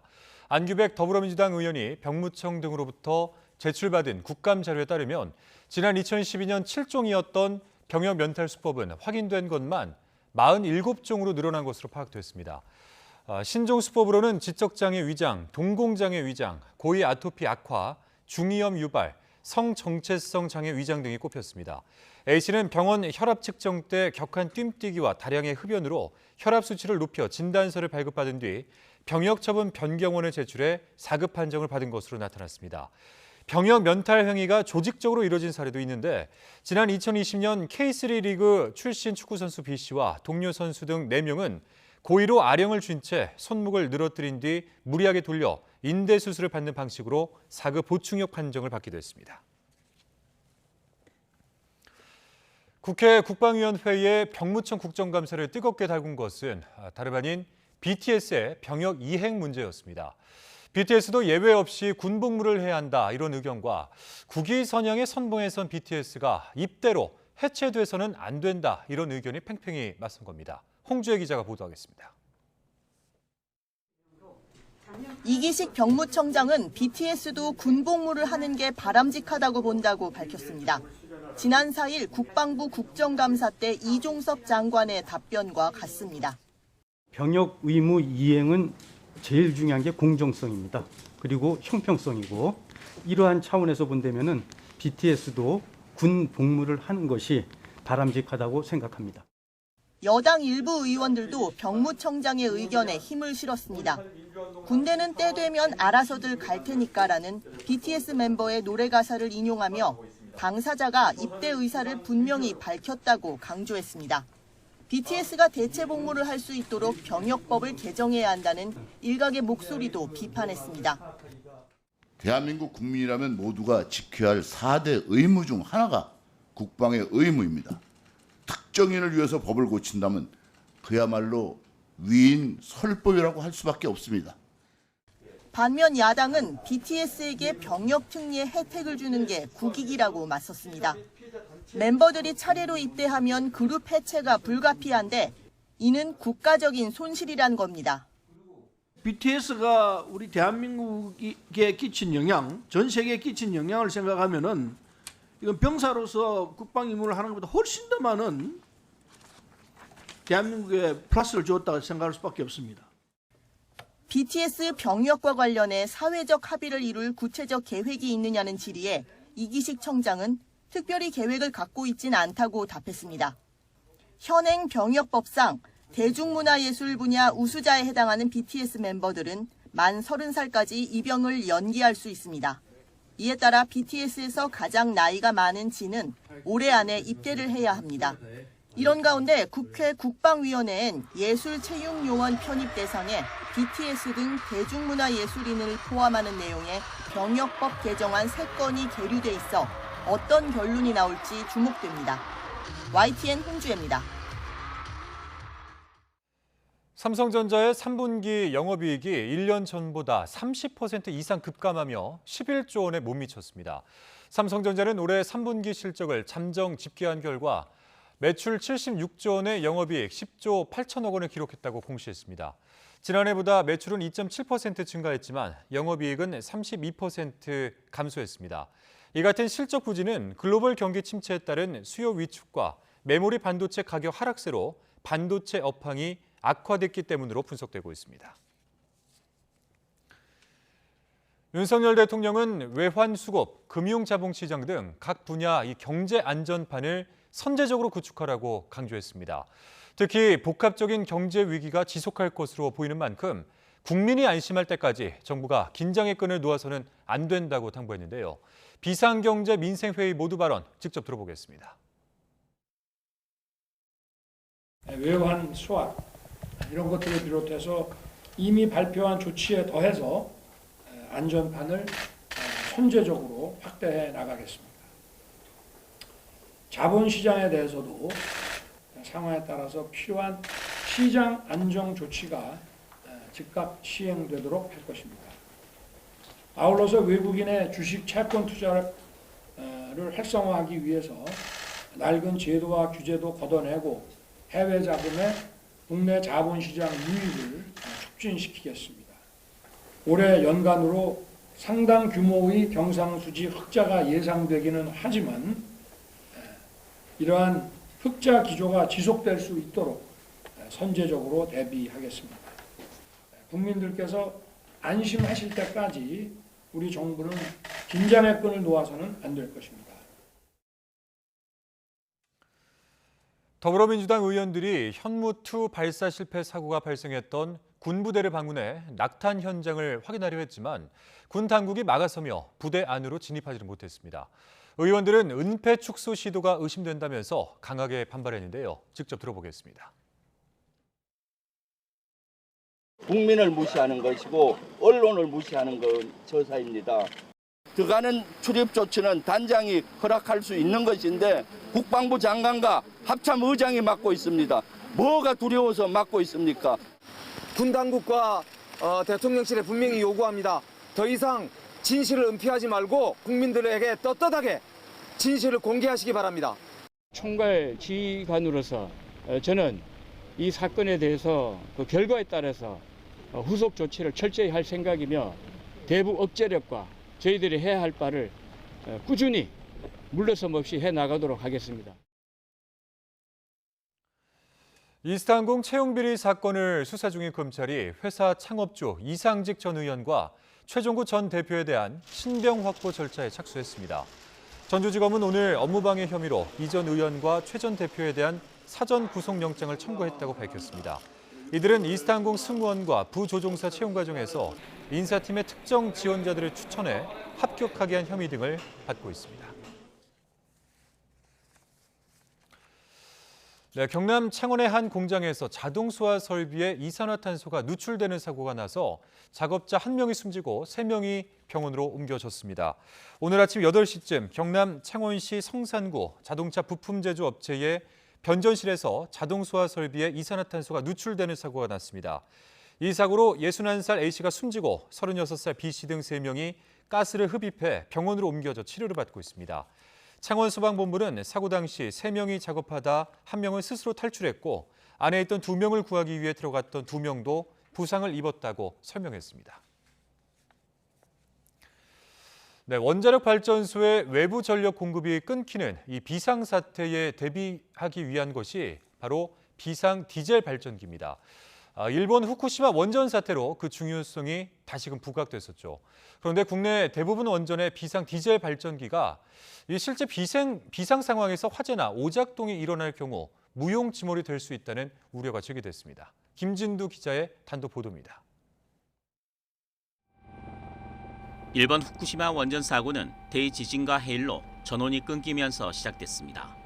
이때 비상 디젤 발전기가 전기를 생산해 원자로를 식혀야 하는데 침수로 작동하지 않으면서 원자로가 녹는 대참사가 발생한 겁니다. 비상 디젤 발전기는 이처럼 원전 안전의 최후 보루로 어떤 경우에도 작동해야 합니다. 하지만 현재 가동 중인 국내 원전 27기 가운데 20기의 비상 디젤 발전기가 화재나 소화 설비가 오작동을 일으켰을 경우 무용지물이 될 수 있다는 지적이 나왔습니다. 이산화탄소가 나오게 돼 있는 비상 디젤 발전기 구역의 소화 설비 때문입니다. 불이 나면 배출되는 이산화탄소의 온도는 영하 78.5도. 이로 인해 실내 온도는 영하 50도 이하로 뚝 떨어지게 됩니다. 그런데 비상 디젤 발전기가 작동할 수 있는 내환경 조건은 영상 10도에서 50도 사이로 돼 있습니다.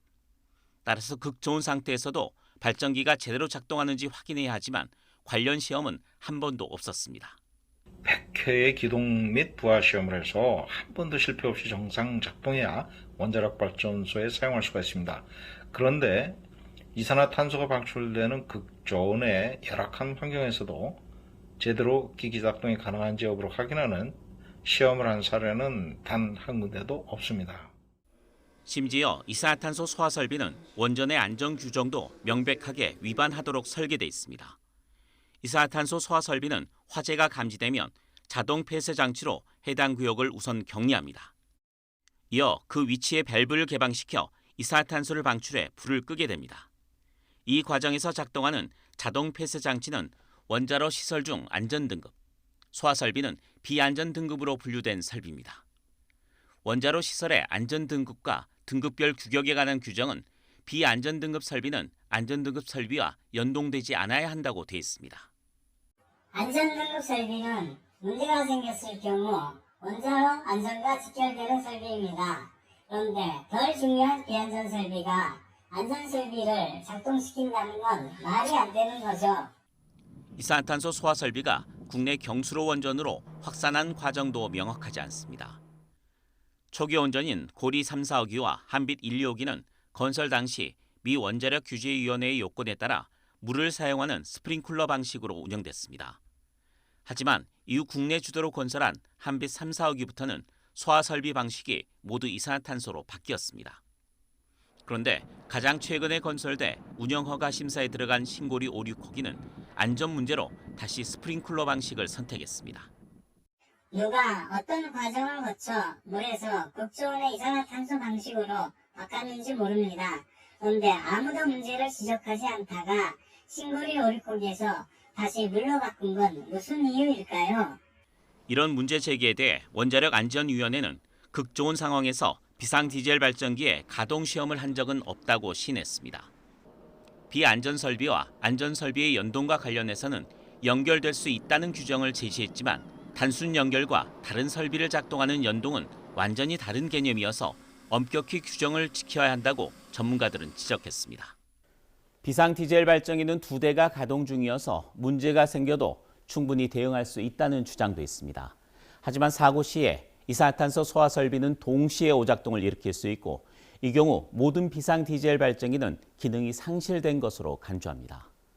원전 안전에 있어 세계 최고라고 자부하던 일본의 교훈을 잊지 말아야 합니다.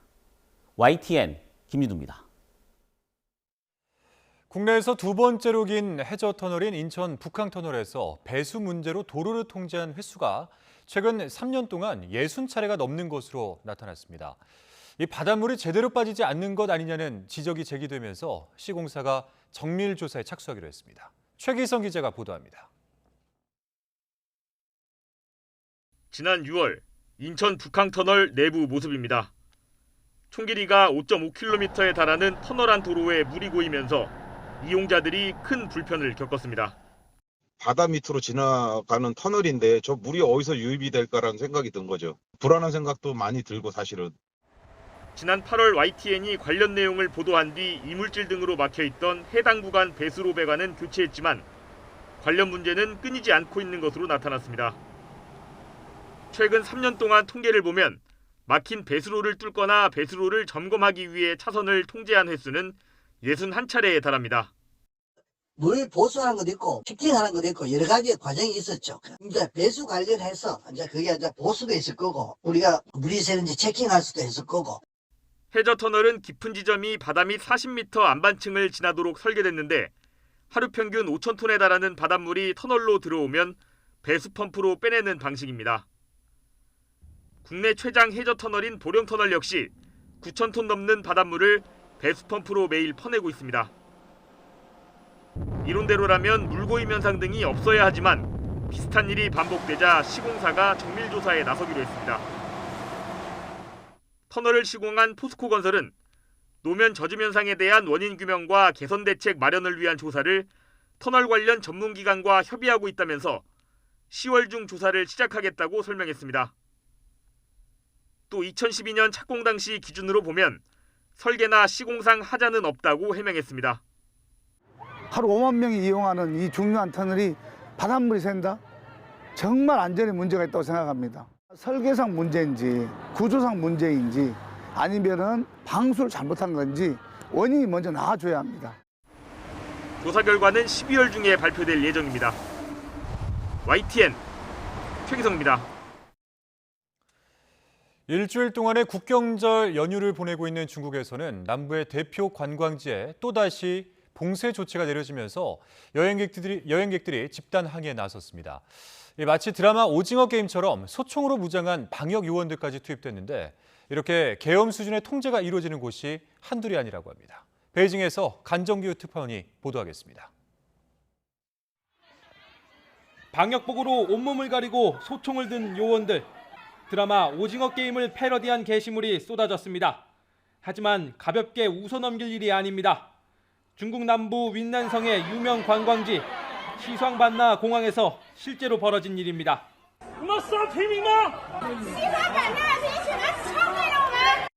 국경절 연휴를 맞아 여행을 왔다가 갇혀버린 사람들의 집단 항의에 돌아온 대답입니다.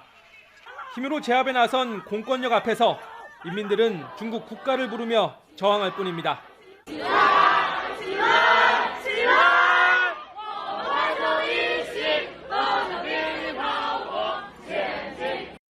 지난 여름 휴가철부터 봉쇄를 되풀이해온 신장 위구르 자치구는 아예 외부 출입을 차단해버렸습니다.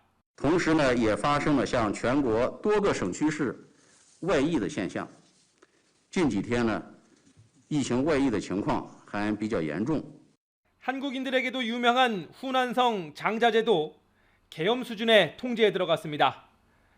베이징에서 멀지 않은 내몽고에서는 이번 연휴 들어 1,800명 넘는 확진자가 나왔습니다. 베이징시는 연휴가 끝난 뒤 48시간 이내 음성 증명이 있어야 출근을 허용하기로 했습니다.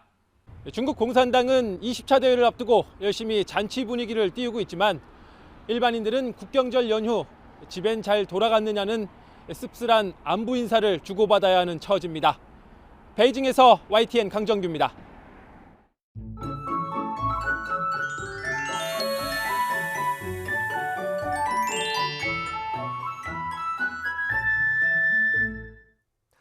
날이 점점 더 쌀쌀해지고 있습니다. 하루하루 기온이 낮아지면서 오늘 서울 등 일부 지역에서는 올가을 가장 낮은 기온을 기록하기도 했는데 절기 할로윈 내일은 오늘보다 더 쌀쌀해집니다. 서울 아침 기온이 11도로 서울은 오늘과 비슷하겠지만 철원 5도 등 다른 지역은 오늘보다 3도에서 6도가량 낮아지겠고 올가을 최저 기온을 기록하는 곳이 많겠습니다. 낮 기온은 서울 21도, 철원 19도로 아침에 비해 10도 안팎 크게 오르겠지만 여전히 예년보다는 낮겠습니다. 내일은 대체로 구름만 많겠습니다. 다만 경기 북부와 강원도에는 아침까지 서리가 내리는 곳이 있겠고 강원 높은 산간에는 얼음이 관측되는 곳도 있겠습니다. 또 제주도에는 아침부터 늦은 오후 사이 5에서 10mm의 비가 조금 내리겠고 동해안에는 빗방울이 조금 떨어지겠습니다. 내일 아침 기온 예년보다 1도에서 3도가량 낮겠습니다. 서울 11도, 춘천 8도, 대전 10도, 안동 8도로 예상됩니다. 낮 기온도 예년보다 1도에서 3도가량 낮겠습니다. 서울 21도, 대전 22도, 광주 22도, 대구 21도로 예상됩니다. 한글날인 모레부터 월요일 사이 대부분 지역에 비가 오겠고 낮 기온이 점차 낮아지면서 한낮에도 꽤 쌀쌀해질 전망입니다. 날씨 정보였습니다. 네, 금요일 뉴스나이트 마치겠습니다. 함께해 주신 여러분 고맙습니다.